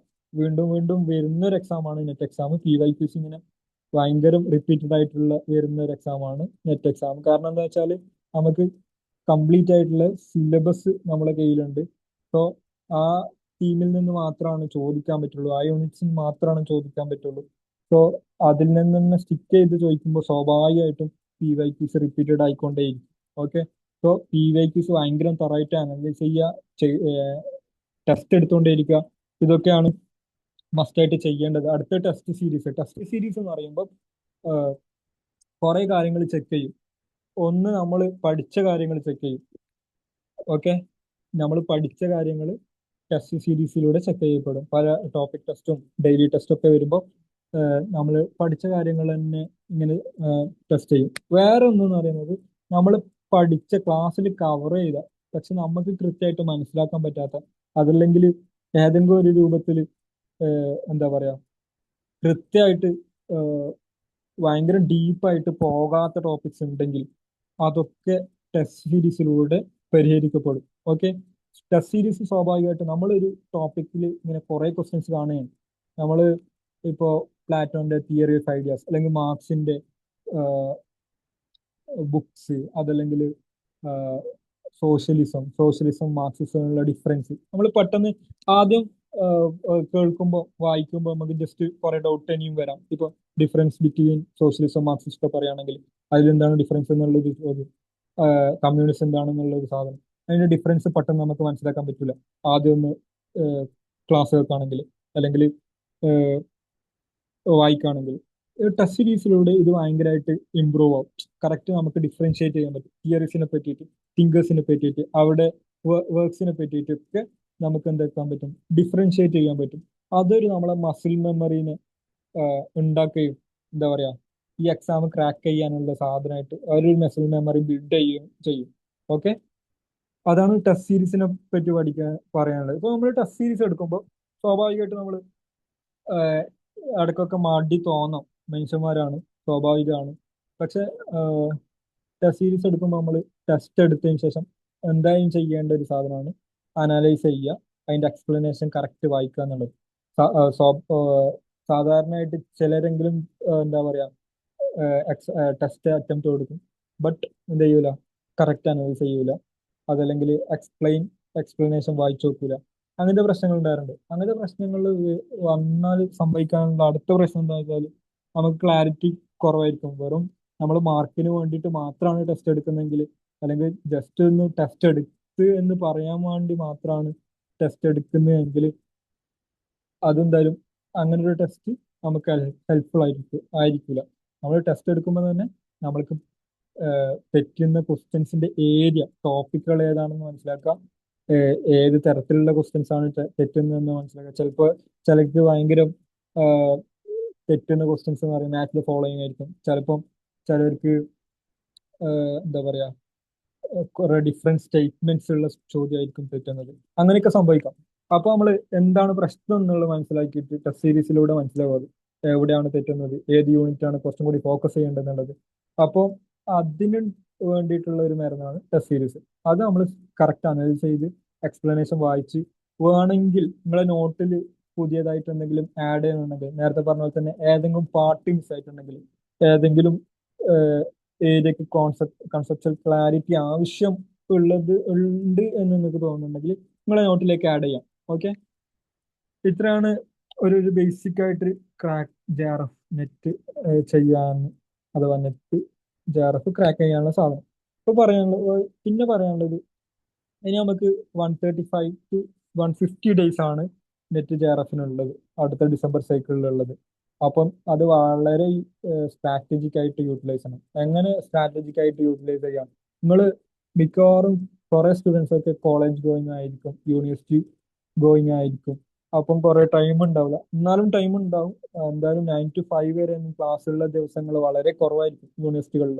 അപ്പോൾ നമുക്ക് സൺഡേ ഒഴിച്ചു നിർത്തിയാൽ പോലും ഈസി ആയിട്ട് ക്രാക്ക് ചെയ്യാൻ പറ്റുന്ന ഒരു സാധനമാണ് JRF. പക്ഷെ അങ്ങനെ ഒഴിച്ചു നിർത്തരുത്. നിങ്ങൾ എന്തായാലും എന്താ പറയാ എത്ര ടൈം കൊടുക്കാൻ പറ്റുമോ അത്രയും കൊടുക്കുക. അറ്റ്ലീസ്റ്റ് 3 hour + 1 hour കൊടുക്കുക. 4 hour കൊടുക്കുക. 3 hour നമ്മളെ സബ്ജക്ട് പേപ്പറിന്, അടുത്തത് 1 hour അറ്റ്ലീസ്റ്റ് 1 hour പേപ്പർ 1-ന്. അങ്ങനെയാണെങ്കിൽ ഉറപ്പായിട്ടും എന്താ പറയാ നമുക്ക് 3 hour + 1 hour തരാൻ പറ്റുന്ന സ്റ്റുഡന്റ് ആണ് എന്നുണ്ടെങ്കിൽ ഉറപ്പായിട്ടും നിങ്ങൾ ഡിസംബർ അല്ലെങ്കിൽ അടുത്ത ജനുവരി അല്ലെങ്കിൽ ഫെബ്രുവരി 1st ആകുമ്പോഴത്തേക്കും റിസൾട്ട് വരുമ്പോൾ നിങ്ങളൊരു JRF അച്ചീവ് ചെയ്തിട്ടുള്ള ഒരു സ്റ്റുഡന്റ് ആയിരിക്കും. ഓക്കെ, അപ്പം ഇതാണ് ബേസിക് ആയിട്ട് പറയാനുള്ളത്. പിന്നെ റഫർ ഗൈഡ് നല്ല മെറ്റീരിയൽസ് ഉണ്ടെങ്കിൽ അത് ചെയ്യാം. നിങ്ങളിപ്പോൾ പോളിഗ്രാഡിലാണെങ്കിൽ നിങ്ങൾക്ക് നല്ല മെറ്റീരിയൽസ് ആയിരിക്കും ഇപ്രാവശ്യം കിട്ടുന്നത്. കുറച്ചും കൂടി അപ്ഡേറ്റഡ് ആയിട്ടുള്ള കുറച്ചും കൂടി കോണ്ടൻസ് ആവശ്യമുള്ള മെറ്റീരിയൽ ആയിരിക്കും. ഉദാഹരണം പറയുകയാണെങ്കിൽ 25 ഡിസംബറിൽ ചോദിച്ച കുറെ ചോദ്യങ്ങൾ ഉണ്ടായിരുന്നു. ഫ്രാൻസിലെ പ്രസിഡന്റ്, ഓസ്ട്രേലിയയിലെ പ്രസിഡൻഷ്യൽ ഇലക്ഷൻ, ഈ സാധനങ്ങളൊക്കെ കമ്പാരിറ്റീവ് പൊളിറ്റിക്സിൽ വരുന്ന സാധനങ്ങളൊക്കെ കൂടുതൽ അഡിഷനോട് കൂടി കൂടുതൽ വാല്യൂ അഡിഷനോട് കൂടിയുള്ള മെറ്റീരിയൽസ് ആയിരിക്കും ഇപ്രാവശ്യം നിങ്ങൾക്ക് അപ്ഡേറ്റഡ് ആയിട്ടുള്ള. അഥവാ എക്സാമിന് എന്താണോ വേണ്ടത്, നെറ്റ് എക്സാമിന്റെ പാറ്റേൺ എത്രത്തോളം മാറുന്നുണ്ട് എന്ന് മനസ്സിലാക്കിക്കൊണ്ടുള്ള മെറ്റീരിയൽസ് ആയിരിക്കും നിങ്ങൾക്ക് കിട്ടുക. പിന്നെ നിങ്ങൾ നോട്ട് ഉണ്ടാക്കുക, നിങ്ങൾക്ക് വേണ്ട ടോപ്പിക്സ്. അതല്ലെങ്കിൽ നിങ്ങൾക്ക് കോച്ചിങ് ഇൻസ്റ്റിറ്റ്യൂട്ട് അല്ലെങ്കിൽ പോളിഗ്രാഡിൽ നിന്ന് എന്താണോ കിട്ടുന്നത് അതിൽ സ്റ്റിക്ക് ചെയ്യുക. പിന്നെ സ്വാഭാവികമായിട്ടും നേരത്തെ പറഞ്ഞ പോലെ തന്നെ കുറെ ആൾക്കാർ കുറെ സാധനങ്ങൾ എന്താ ചെയ്യുക, കുറെ ആവശ്യം ഇല്ല എന്ന് കരുതിയിട്ട് കുറെ ടോപ്പിക്സ് കുറെ യൂണിറ്റ്സ് ഒക്കെ ഇങ്ങനെ വിടും, ഒഴിവാക്കും. അതില്ലാതിരിക്കുക എന്നുള്ളതാണ് അടുത്തൊരു എന്താ പറയുക സജഷൻ. പിന്നെ അതന്നെ ഡോണ്ട് സ്കിപ്പ് എനി യൂണിറ്റ്സ് എന്നുള്ളതാണ് പറയുന്നത്. ഭയങ്കര ഇമ്പോർട്ടൻ്റ് ആണ്. എല്ലാ യൂണിറ്റ്സിൽ നിന്നും ചോദ്യം വരും എന്നുള്ളത് ഉറപ്പാണ്.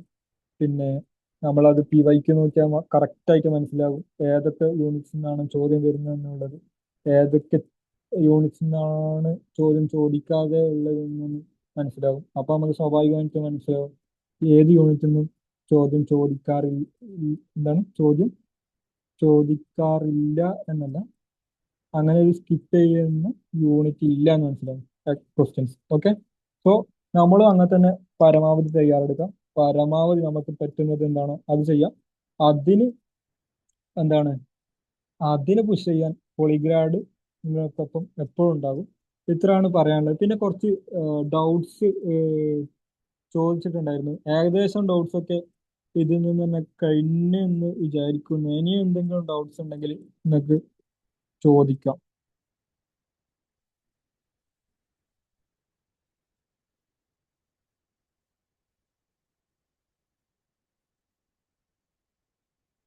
ഹലോ, നിങ്ങൾക്ക് ചാറ്റ് ബോക്സ് യൂസ് ചെയ്യാം, അല്ലെങ്കിൽ അൺമ്യൂട്ട് ചെയ്ത് സംസാരിക്കാം. എന്തും ചോദിക്കാം കേട്ടോ, റിലേറ്റഡ് എന്തും ആയിട്ട് എന്തും ചോദിക്കും. ചോദിക്കാം. അതെ. പിന്നെ നേരത്തെ നമ്മൾ ഗൂഗിൾ ഫോം ഫില്ല് ചെയ്യാൻ കൊടുത്തപ്പം കുറച്ച് ടെക്നിക്സ് വേണമെന്ന് പറഞ്ഞിട്ട് നീഡ് മോർ ടെക്നിക്സ് എന്ന് പറഞ്ഞിട്ടുണ്ടായിരുന്നു. ഇതാണ് നമ്മൾ പറയാനുള്ള ടെക്നിക്സ്. ബേസിക്കലി നമ്മൾ ബേസ് റെഡിയാക്കുക, സിലബസ് കവർ ചെയ്ത് പരമാവധി ബേസ് റെഡിയാക്കുക. പിന്നെ നമ്മളെ വാല്യൂ ആഡഡ് ആയിട്ടുള്ള ഈ ക്ലാസ്സിനും ഇതിനൊക്കെ ട്രഡീഷണൽ കൺവെൻഷണൽ സാധനത്തിനപ്പുറം വാല്യൂ ആഡഡ് ആയിട്ട് നമ്മൾ പറഞ്ഞത് ലോജിക് ലാബാണ്. ലോജിക്കൽ ടെസ്റ്റിങ്ങിലൂടെ നമുക്ക് ക്വസ്റ്റ്യൻ ക്രാക്ക് ചെയ്യാൻ പറ്റുന്ന രീതിയാണ് നമ്മൾ ഈ പ്രാവശ്യം ഇൻട്രൊഡ്യൂസ് ചെയ്തിട്ടുള്ള ഒരു സാധനം. പിന്നെ ആക്റ്റീവ് റീകോൾ സെഷൻസ് ആണ്. പിന്നെ ആഹ്, വളരെ എന്താ പറയാ വാല്യബിൾ ആയിട്ടുള്ള മെന്റർഷിപ്പ് അല്ലെങ്കിൽ മെന്റേഴ്സ് ആയിരിക്കും നിങ്ങൾക്ക് ഇപ്രാവശ്യം ഉണ്ടാകുന്നത്. കഴിഞ്ഞ വർഷം അങ്ങനെ തന്നെ ആയിരുന്നു. കുറച്ചും കൂടി അപ്ഡേറ്റഡ് ആയിട്ടുള്ള രൂപത്തിലായിരിക്കും ഇപ്രാവശ്യം ഈ സാധനങ്ങളൊക്കെ നിങ്ങൾക്ക് തരുന്നത്. അതാണ് ടെക്നിക്സിനെ കുറിച്ച് പറയാനുള്ളത്. പിന്നെ career opportunities after net exam ചോദിച്ചിരുന്നു. അതിൽ പറയാനുള്ളത് ബേസിക്കലി നെറ്റ് എക്സാം നേരത്തെ പറഞ്ഞു നമ്മൾ എന്തിനാണെന്നുള്ളത്. അത് തന്നെയാണ് ഫസ്റ്റ് എത്തുക, അഥവാ JRF ക്രാക്ക് ആക്കിയിട്ട് നമുക്ക് PhDക്ക് കയറാന്നുള്ളതാണ് ഒന്നാമത്തേത്. JRF കിട്ടുമ്പോൾ സ്വാഭാവികമായിട്ടും PhD സ്മൂത്ത് ആയിട്ട് പോകും. പിന്നെ പിന്നെ അടുത്തുള്ള അസിസ്റ്റന്റ് പ്രൊഫസർ അല്ലെങ്കിൽ ഗസ്റ്റ് ലെക്ചർ ഒക്കെ ആയിട്ട് വർക്ക് ചെയ്യുക എന്നുള്ളതാണ്. പിന്നെ പൊളിറ്റിക്കൽ, ഇതാണ് ബേസിക് ആയിട്ടുള്ള സാധനം. പിന്നെ PhD അഡ്മിഷൻ, JRFും ഫെലോഷിപ്പും ഒന്നും ഇല്ലാതെ PhD അഡ്മിഷനിലേക്കുള്ള ഒരു യോഗ്യത കിട്ടും എന്നുള്ളതാണ്. റിസർച്ച് ആണ് ബേസിക് ആയിട്ട് ഒരാൾക്ക് നെറ്റ് ക്രാക്ക് ചെയ്താൽ അല്ലെങ്കിൽ JRF ക്രാക്ക് ചെയ്താലുള്ള ബേസിക് ഓപ്ഷൻ. അടുത്തൊരു സാധനം അതേ സാധനം തന്നെയാണ്, നേരത്തെ പറഞ്ഞ പോലെ തന്നെ അസിസ്റ്റന്റ് പ്രൊഫസർ അതല്ലെങ്കിൽ ഗസ്റ്റ് ലെക്ചർ ആ സാധനം. പിന്നെ അടുത്ത വേറെയുള്ള കുറെ ഓപ്പർച്യൂണിറ്റീസ് എന്ന് പറയുന്നത് അതിന് നെറ്റ് തന്നെ വേണമെന്നില്ല. ഇപ്പോൾ പൊളിറ്റിക്കൽ സയൻസ് എടുത്ത് പഠിച്ചവർക്ക് നെറ്റ് തന്നെ വേണമെന്നില്ല. പൊളിറ്റിക്കൽ സയൻസ്, ഇന്റർനാഷണൽ റിലേഷൻസ് ഒക്കെ പഠിച്ച ഒരാളാണെങ്കിൽ നിങ്ങൾക്ക് പബ്ലിക് പോളിസി റിലേറ്റഡ് ആയിട്ടുള്ള കുറേ ഓപ്പർച്യൂണിറ്റീസ് ഇപ്പോൾ ഉണ്ട്. കുറേ ഫെലോഷിപ്സ് ഉണ്ട്. ഫീൽഡ് ബേസ്ഡ് ആയിട്ടുള്ള കുറേ, അഥവാ മിനിസ്ട്രി ഓഫ് സോഷ്യൽ ജസ്റ്റിസിന്റെ കീഴിലൊക്കെ കുറേ ഫെലോഷിപ്സും ഓപ്പർച്യൂണിറ്റീസ് ഒക്കെ ഉണ്ട്. നമ്മൾ ജസ്റ്റ് അതിനൊക്കെ കാണാനും കണ്ടെത്താനും ടൈം കൊടുക്കേണ്ടി വരുന്നു മാത്രം. അതിന് നമ്മൾ കുറച്ച് ഇന്റേൺഷിപ്സ് ഒക്കെ ആദ്യം ചെയ്തു വെക്കണം. PG പഠിക്കുമ്പോൾ UG പഠിക്കുമ്പോൾ ഒക്കെ നമ്മൾ കുറെ ഇന്റേൺഷിപ്സ് ഒക്കെ ചെയ്തു വെക്കുകയാണെങ്കിൽ ഭയങ്കര യൂസ്ഫുൾ ആയിരിക്കും നമ്മളുടെ എന്താ പറയാ ഹയർ എഡ്യൂക്കേഷൻ കഴിയുന്നതിന് ശേഷമുള്ള ഓപ്പർച്യൂണിറ്റീസ്, കരിയർ ഓപ്പർച്യൂണിറ്റീസ് നോക്കുകയാണെങ്കിൽ.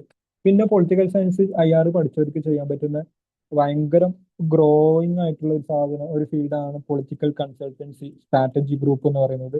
ഇപ്പം ഐപാക്കിനെ പോലെയുള്ള അല്ലെങ്കിൽ ignite, Nehru fellowship, ignite mission, ഞാൻ കറക്റ്റ് ഇഗ്നൈറ്റഡ് മൈൻഡ്സ് എന്ന് പറയുന്ന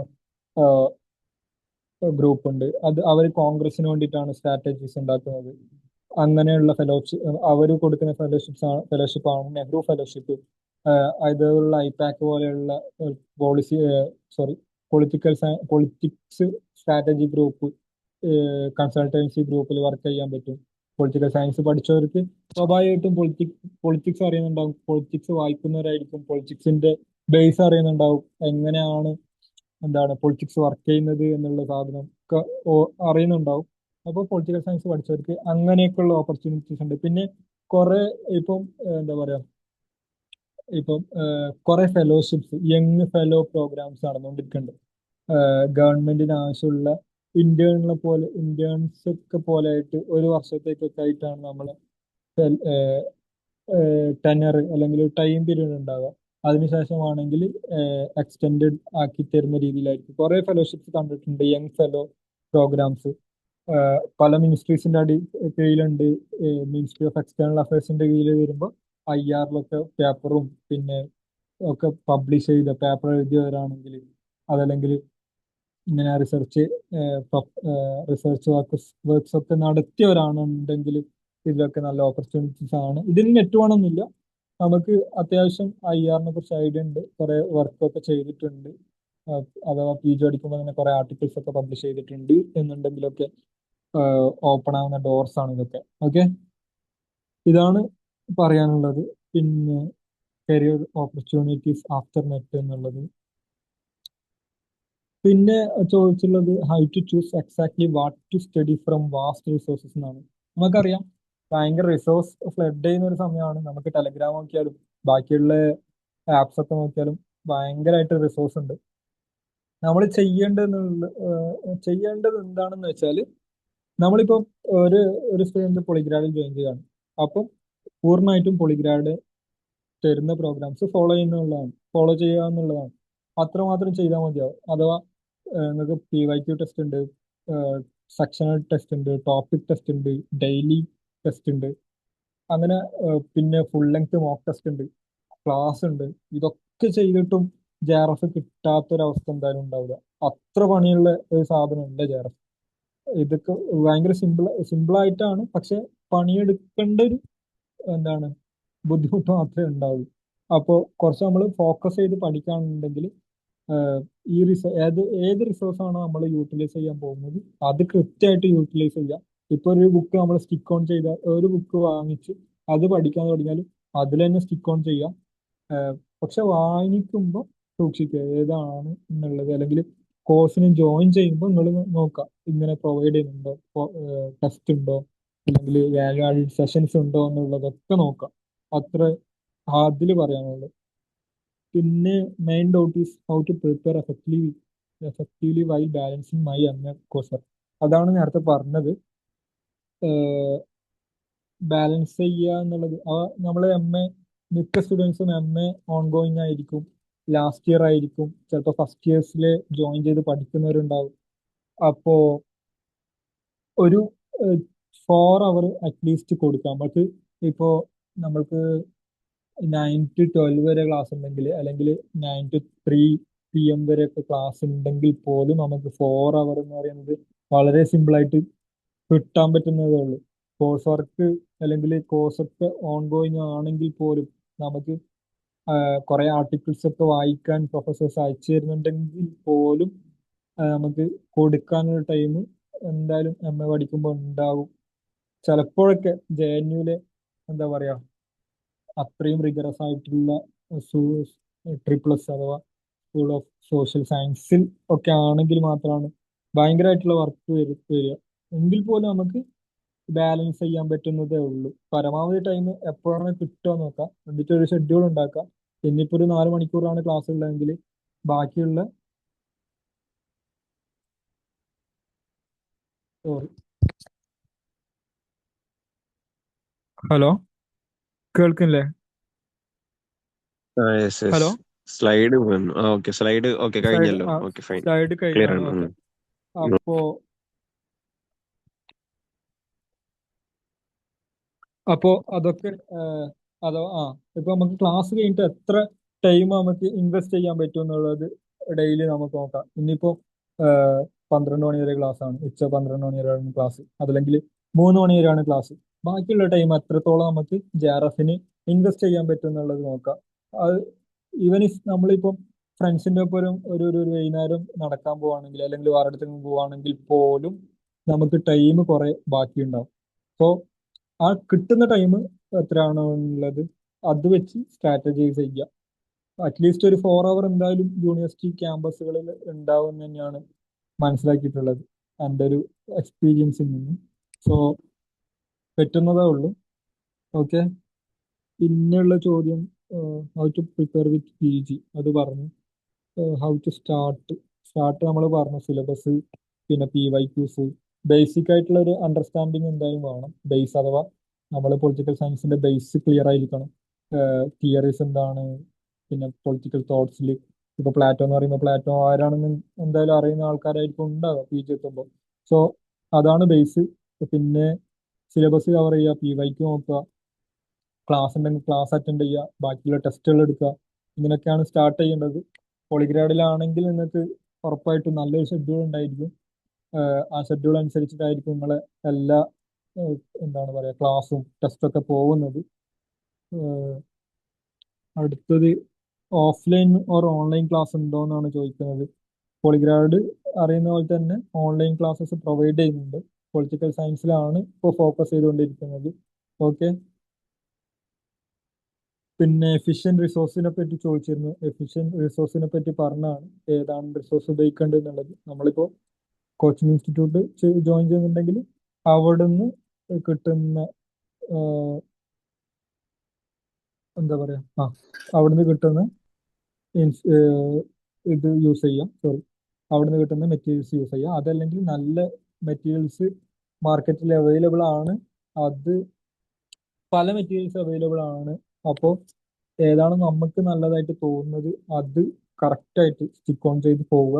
അത് ജസ്റ്റ് നമ്മൾ കോണ്ടന്റ് എത്രത്തോളം ഉണ്ട് എന്നുള്ളത് മനസ്സിലാക്കുന്നത് ആദ്യം വാങ്ങുന്നതിന് മുമ്പ് മനസ്സിലാക്കുന്നത് നന്നായിരിക്കും. ഓക്കെ. പിന്നെ ഒരു ക്വസ്റ്റ്യൻ ഉണ്ടായിരുന്നേ. ഓക്കെ ഓക്കെ പറഞ്ഞു. അതായത് ഞാനിപ്പോ PG കഴിഞ്ഞതാണ്. അപ്പൊ B.Ed ചെയ്യണം എന്ന് വിചാരിക്കുന്നുണ്ട്. അപ്പൊ അതിന്റെ ഓക്കെ കൂടെ ഇത് നോക്കാൻ പറ്റുമോ? ഓക്കെ, ഓഫ് കോഴ്സ് നിങ്ങൾക്ക് എന്തായാലും നോക്കാൻ പറ്റും. അത്ര നിങ്ങൾ റെഗുലർ ആയിട്ടാണോ B.Ed ഉദ്ദേശിക്കുന്നത്? അതെ. ഓക്കെ. ഇപ്പൊ കോളേജ് പോയിട്ട് കോച്ചിങ് ജോയിൻ ചെയ്യാനാണോ അങ്ങനെ ചോദിച്ചത്? അതല്ല ജസ്റ്റ് സെൽഫ് പ്രിപ്പറേഷൻ ആണോ ചോദിച്ചത്? ഞാന് അതായത് B.Ed ചെയ്യുന്നില്ലെങ്കിൽ കോച്ചിങ് ചെയ്യണം എന്ന് വിചാരിച്ചതായിരുന്നു. ഇപ്പൊ B.Ed കൂടി ആവുമ്പോൾ ഫിനാൻഷ്യൽ ആയിട്ടുള്ള കുറച്ച് പ്രശ്നം ഓക്കെ ഉണ്ടായതുകൊണ്ട് ഓക്കെ കോച്ചിങ്. ഓക്കെ. ഫൈൻ. നിങ്ങൾ പൊളിറ്റിക്കൽ സയൻസ് ആണ് ഡിഗ്രി ചെയ്യുന്നത്, PG ചെയ്യുന്നത് അല്ലേ? അതെ. ഓക്കെ. അങ്ങനെയാണെങ്കിൽ എന്തായാലും പറ്റും. അത് എന്താണ് നിങ്ങൾക്ക് വലിയൊരു ബുദ്ധിമുട്ടാവില്ല. നിങ്ങൾ നല്ലൊരു മെറ്റീരിയൽ ഇപ്പോൾ എടുക്കുക. കുറച്ച് ടൈം നിങ്ങളിപ്പം ഡിസംബറിൽ തന്നെ എന്താണ് ക്രാക്ക് ചെയ്യണമെന്ന് വിചാരിക്കുന്നുണ്ടാവില്ല എന്നാണ് മനസ്സിലാക്കുന്നത്. അഥവാ B.Ed ഓൾറെഡി ഉണ്ട്, ഓൺഗോയിങ് ആയിരിക്കും നമ്മൾ ജോയിൻ ചെയ്യുന്നുണ്ടെങ്കിൽ B.Edന്. അപ്പോൾ ഡിസംബറിൽ തന്നെ നിങ്ങൾക്ക് പരമാവധി എഫേർട്ട് കൊടുക്കാം. PYQs ചെയ്യാം, ടെസ്റ്റ്സ് എടുക്കാം. അതിനുള്ള മെറ്റീരിയൽസ് ഒക്കെ പോളിഗ്രാഡ് തരും. അഥവാ കുറെ അവൈലബിൾ ആണ്. ജസ്റ്റ് പോളിഗ്രാഡ് ലേണിംഗിന്റെ മെസ്സേജ് കൊടുത്താൽ എന്തായാലും നിങ്ങൾക്ക് അതിനുള്ള സാധനങ്ങൾ കിട്ടും. ഓക്കെ. അപ്പോൾ ഒരു ഷെഡ്യൂൾ ഉണ്ടാക്കുക. നിങ്ങൾ ഏത് ഈ സൈക്കിളിലാണോ, ഡിസംബർ സൈക്കിളാണെങ്കിൽ കുറച്ചും കൂടി റിഗ്രസ് ആയിരിക്കും നിങ്ങൾക്ക്. പേപ്പർ 1 ഒരു 4 hour എനിക്ക് തോന്നുന്നത് B.Ed ആണെങ്കിൽ നിങ്ങൾക്ക് ഫുള്ളായിട്ട് ഒരു 4 hour ഒക്കെ കൊടുക്കാൻ പറ്റുകയാണെങ്കിൽ ഓക്കെ ആണ്. പേപ്പർ 1 നിങ്ങൾ പേപ്പർ 1 ക്ലാസ് അല്ലെങ്കിൽ എന്തെങ്കിലും കേട്ടിട്ടുണ്ടെങ്കിൽ ആ പേപ്പർ 1 ടോപ്പിക്സ് ഒക്കെ യൂണിറ്റ്സ് ഒക്കെ ക്ലിയർ ആണെങ്കിൽ നിങ്ങൾക്ക് വായിച്ചാൽ തന്നെ അണ്ടർസ്റ്റാൻഡിങ് ആണ് എന്നുണ്ടെങ്കിൽ ഓക്കെ ആണ്. നിങ്ങൾ കൂടുതൽ എന്താക്കേണ്ടി വരില്ല. എന്താ പറയാ, ഭയങ്കര കോംപ്ലക്സ് ആയിരിക്കില്ല, ഈസിയാണ്. പക്ഷെ നിങ്ങൾ ഡിസംബറിൽ തന്നെ ചെയ്യണം എന്നാണ്, അഥവാ ക്രാക്ക് ചെയ്യണം എന്നാണ് ആഗ്രഹിക്കുന്നുണ്ടെങ്കിൽ കുറച്ച് റിഗ്രസ് ആയിരിക്കും. നിങ്ങൾക്ക് രണ്ടും കൊണ്ടുപോകണമല്ലോ. MA അത്ര റിഗ്രസ് ആയിരിക്കില്ല എന്നാണ് ഞാൻ മനസ്സിലാക്കിയത്. അതിനേക്കാളും റിഗ്രസ് ആയിരിക്കും ചിലപ്പോൾ B.Edല്. മറ്റേ ഇപ്പം എന്താണ് കുറെ ചാർട്ട് ഉണ്ടാക്കുക, അതൊക്കെ നിങ്ങൾക്ക് വരുമ്പം കുറച്ച് കുറച്ച് ടൈം മാത്രമേ കൊടുക്കാൻ ചിലപ്പോൾ പറ്റുന്നുണ്ടാവും. അപ്പം ഡെയിലി ഒരു 2 hour ഒക്കെ വെച്ച് കൊടുക്കുകയാണെങ്കിൽ ജൂൺ ആകുമ്പോഴത്തേക്കും നിങ്ങൾക്ക് എന്തായാലും പറ്റും. അടുത്ത ജൂൺ ആകുമ്പോഴത്തേക്കും പറ്റും. അതല്ലെങ്കിൽ നിങ്ങൾ ഓൾറെഡി എന്താണ് ഒരു 4 to 5 hours ഒക്കെ കൊടുക്കാൻ പറ്റും. സെൽഫ് സ്റ്റഡി ആണെങ്കിൽ 4 to 5 hours. 5 hours ഞാൻ പറഞ്ഞത് അറ്റ്ലീസ്റ്റ് ആണ്. 4 to 4 അറ്റ്ലീസ്റ്റ് ആണ്. അത് സെൽഫ് സ്റ്റഡി ആകുമ്പോൾ സ്വാഭാവികമായിട്ടും നമ്മൾ തന്നെ സ്വന്തം എഫേർട്ട് ഇടണം. അതുകൊണ്ടാണ് അങ്ങനെ പറഞ്ഞത്. അപ്പോൾ 4 to 5 hours ഡെയിലി കൊടുക്കാൻ പറ്റുകയാണെങ്കിൽ ഡിസംബറിൽ തന്നെ ക്രാക്ക് ചെയ്യാൻ പറ്റുന്ന എക്സാം ആണ് നെറ്റ്. അതല്ല അത് നിങ്ങൾ യു ജിയും PG ഒക്കെ പൊളിറ്റിക്കൽ സയൻസ് ആണ്. അതല്ല നിങ്ങൾ ഒരു ജൂണൊക്കെ ആണ് നോക്കുന്നതെങ്കിൽ നല്ലൊരു ഷെഡ്യൂൾ ഉണ്ടാക്കി കൂളായിട്ട് നല്ല രീതിയിൽ പ്രിപ്പയർ ചെയ്താൽ മതി. കുറച്ച് ടൈം ഡെയിലി സ്പെൻഡ് കൊടുക്കുക. അതിന് ഞാൻ നിങ്ങൾ UG PG ഒക്കെ ഡിഗ്രി PG ഒക്കെ പൊളിറ്റിക്കൽ സയൻസ് ആണ്. കോൺസെപ്റ്റ്സ് ഒക്കെ വളരെ ക്ലിയർ ആയിട്ടുണ്ടായിരിക്കും. പിന്നെ എല്ലാ യൂണിറ്റ്സും ഒക്കെ ഏകദേശം നിങ്ങൾ കവർ ചെയ്തിട്ടുണ്ടാവും എന്നൊക്കെ ഉള്ളതിലാണ് പറയുന്നത്. ഓക്കെ. പറ്റുന്നതേ ഉള്ളൂ. ജൂണ് എന്തായാലും നിങ്ങൾക്ക് പോസിബിൾ ആണ്. അതല്ലെങ്കിൽ ഡിസംബർ ആണെങ്കിൽ കുറച്ചും കൂടി റിഗറസ് ആയിട്ട് കുറച്ച് ടൈം കൊടുക്കേണ്ടി വരും. That's it. പിന്നെ okay, thank you. Okay okay അല്ലേ? ഓക്കെ. പിന്നെ first semester MA student appear for the exam. First semester പുതിയൊരു റൂള് പ്രകാരം ഫസ്റ്റ് സെമസ്റ്റർ MA സ്റ്റുഡൻസിന് പറ്റില്ല എന്നാണ് ഞാൻ കുറെ സെർച്ച് ചെയ്ത് നോക്കിയിട്ടുണ്ടായിരുന്നു. ഫസ്റ്റ് സെമസ്റ്റർ ഫസ്റ്റ് ഇയറിലെ സ്റ്റുഡൻസിന് പറ്റില്ല എന്നാണ് നിലവിലത്തെ UGC നെറ്റ് ഗൈഡ് ലൈൻസ് പ്രകാരം പറയുന്നത്. സെക്കൻഡ് ഇയർ അഥവാ final year MA students can apply for UGC net JRF exam എന്നാണ് കണ്ടിട്ടുള്ളത്. കാരണം സോറി, ഫസ്റ്റ് ഇയറിൽ അപ്ലൈ ചെയ്യാൻ പറ്റില്ലെന്നാണ് അത് പറയുന്നത്. പിന്നെ ഈ ഡിഗ്രി PG നമ്മൾ സെക്കൻഡ് ഇയർ ആണെങ്കിലും വിത്തിൻ 2 ഇയേഴ്സ് നമ്മൾ PG കംപ്ലീറ്റ് ആക്കണം എന്നും പറയുന്നുണ്ട്. സെക്കൻഡ് ഇയർ സ്റ്റുഡൻസ് അഥവാ final year students can apply and within 2 years PG complete ആക്കണം എന്നുള്ള ഒരു സാധനം പറയുന്നുണ്ട്. സോ കണ്ടത് പ്രകാരം ഫസ്റ്റ് ഇയറിന് പറ്റില്ല എന്നാണ്, അപ്ലൈ ചെയ്യാൻ പറ്റില്ല എന്നാണ് കണ്ടത്. പിന്നെ ആഫ്റ്റർ നിങ്ങൾ വേറൊരാൾ മെസ്സേജ് ചെയ്തിരുന്നു, ഗൂഗിൾ PG ഫസ്റ്റ് ഇയേഴ്സിനും കൊടുക്കാൻ കാണുന്നു. ഗൂഗിളിൽ അങ്ങനെ കാണുന്നുണ്ട്, പക്ഷെ ഞാൻ UGC നെറ്റിന്റെ ഒഫീഷ്യൽ വെബ്സൈറ്റിൽ നിന്ന് കാര്യങ്ങൾ നോക്കി. അപ്പം എങ്ങനെയാണ് നേരത്തെ പറഞ്ഞ പോലെ തന്നെയാണ് കണ്ടത്. പക്ഷെ പല വെബ്സൈറ്റും അഥവാ പല ഇൻസ്റ്റിറ്റ്യൂട്ട്സിന്റെ വെബ്സൈറ്റും കാണിക്കുന്നത് ഫസ്റ്റ് ഇയേഴ്സിനും കൊടുക്കാമെന്നാണ്. പക്ഷെ UGC നെറ്റിന്റെ വെബ്സൈറ്റിൽ പോയാൽ നമുക്ക് correct final year students of MA can apply എന്നാണ് കാണിക്കുന്നത്.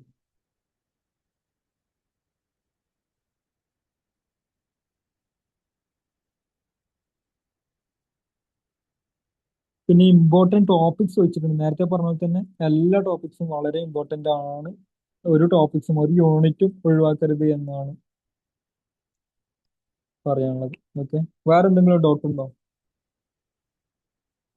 ആർക്കെങ്കിലും എന്ത് ഡൗട്ട് ഉണ്ടെങ്കിൽ ചോദിക്കാം, അല്ലെങ്കിൽ നമുക്ക് വൈൻഡ് അപ്പ് ചെയ്ത് നിർത്താം.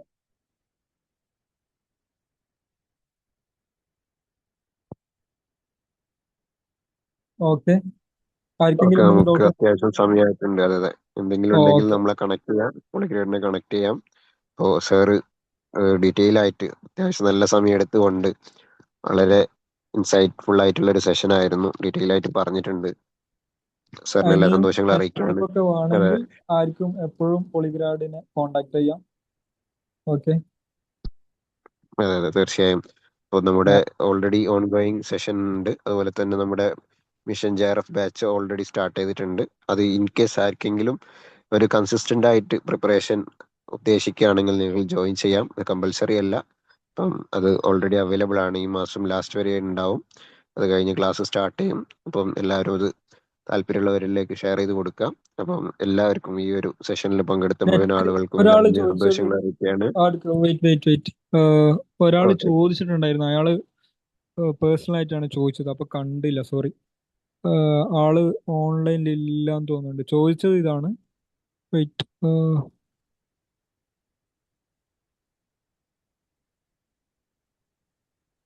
നെറ്റ് ഇന്റർനാഷണൽ റിലേഷൻസ് നല്ല ഓപ്ഷൻ ആണോ when compared to NET political science? NET international റിലേഷൻസിന്റെ പ്രശ്നം എന്താന്ന് വെച്ചാൽ നല്ല കട്ട് ഓഫ് ആയിരിക്കും ഉണ്ടാവുക. കുറച്ച് സീറ്റ്സ് മാത്രമാണ് JRF ഉണ്ടാവും. അതെന്താണെന്ന് വെച്ചാൽ കുറെ ആൾക്കാർ സ്റ്റുഡൻസ് എഴുതുന്നുണ്ടാവില്ല ഇന്റർനാഷണൽ റിലേഷൻസ്, അഥവാ കുറച്ച് നമ്പർ ഓഫ് സ്റ്റുഡൻസ് മാത്രമേ എഴുതുന്നുള്ളൂ. പൊളിറ്റിക്കൽ സയൻസ് കമ്പയർ ചെയ്യുകയാണെങ്കിൽ ഭയങ്കര വലിയൊരു നമ്പർ ഓഫ് സ്റ്റുഡൻസ് എഴുതുന്നുണ്ട്. ആൻഡ് അതുകൊണ്ട് തന്നെ നല്ല നമ്പർ ഓഫ് JRF സീറ്റ്സ് ഉണ്ട്. JRF കിട്ടാനുള്ള ചാൻസസ് വളരെ കൂടുതലായിരിക്കും. International relations and area studies പറയുകയാണെങ്കിൽ JRF സീറ്റ് ആയിട്ട് കൂടിയ ഉണ്ടാകുക 4 to 6 അല്ലെങ്കിൽ 7, ഇതിലും കൂടെ ആണെങ്കിൽ 8 to 10 ഒക്കെ ആണ് വരിക. ഈ 10-ലാണെങ്കിൽ തന്നെ നല്ല ജനറൽ കാറ്റഗറി കുറച്ചുണ്ടാവും, OBC കുറച്ചുണ്ടാവും, SC ST കുറച്ച് അങ്ങനെ ഡിവൈഡ് ചെയ്തിട്ട് ഉണ്ടായിരിക്കുക. അപ്പം സ്വാഭാവികമായിട്ടും നമ്മൾ ഇന്റർനാഷണൽ റിലേഷൻസ് ആണ് എടുത്തത് എങ്കിൽ നമുക്ക് കിട്ടാനുള്ള ചാൻസ് വളരെ കുറയും. നല്ല മാർക്കും വേണ്ടി വരും. 250+ ഒക്കെ കിട്ടിയാൽ മാത്രമായിരുന്നു 1 ഇയർ മുമ്പ് വരെ നെറ്റ് അല്ലെങ്കിൽ JRF international relations and area സ്റ്റഡീസിൽ കിട്ടുന്നുണ്ടായിരുന്നു. സോ പ്രിഫർ ചെയ്യുക പൊളിറ്റിക്കൽ സയൻസിനായിരിക്കും. അത് ഓൾറെഡി നമ്മൾ UGയും PGയൊക്കെ പൊളിറ്റിക്കൽ സയൻസ് കഴിഞ്ഞ ഒരാളാണെങ്കിൽ പൊളിറ്റിക്കൽ സയൻസ് തന്നെ എഴുതുന്നതായിരിക്കും ബെറ്റർ. ഇന്റർനാഷണൽ റിലേഷൻസ് നിങ്ങൾ ഇൻട്രസ്റ്റഡ് ആയിരിക്കും. ഇനി നിങ്ങൾ എല്ലാ ടോപ്പിക്കും വളരെ തുറവാണെങ്കിൽ മാത്രമാണ് ഇന്റർനാഷണൽ റിലേഷൻസ് നമ്മൾ എന്താ പറയുക സജസ്റ്റ് ചെയ്യുള്ളൂ. ഭയങ്കര തറവും പിന്നെ PYQs എല്ലാ ടെസ്റ്റുകളും എടുത്തിട്ടുണ്ട്. എല്ലാ ടെസ്റ്റിലും ഒരു 250+ പേപ്പർ 1 ആൻഡ് പേപ്പർ 2 കിട്ടുന്നുണ്ട് എങ്കിൽ മാത്രമേ സജസ്റ്റ് ചെയ്യാൻ പറ്റുള്ളൂ. ഓക്കെ, വേറെ ഒന്നും ഡൗട്ടൊന്നും ഇല്ലാന്ന് വിചാരിക്കുന്നു. ഓക്കെ, അങ്ങനെയാണെങ്കിൽ ഫൈൻഡ് നമുക്ക് ചെയ്യാം. വൈൻഡപ്പ് ചെയ്യാതെ. Okay, okay, thank U. Wish you all the best. Okay, thank you all.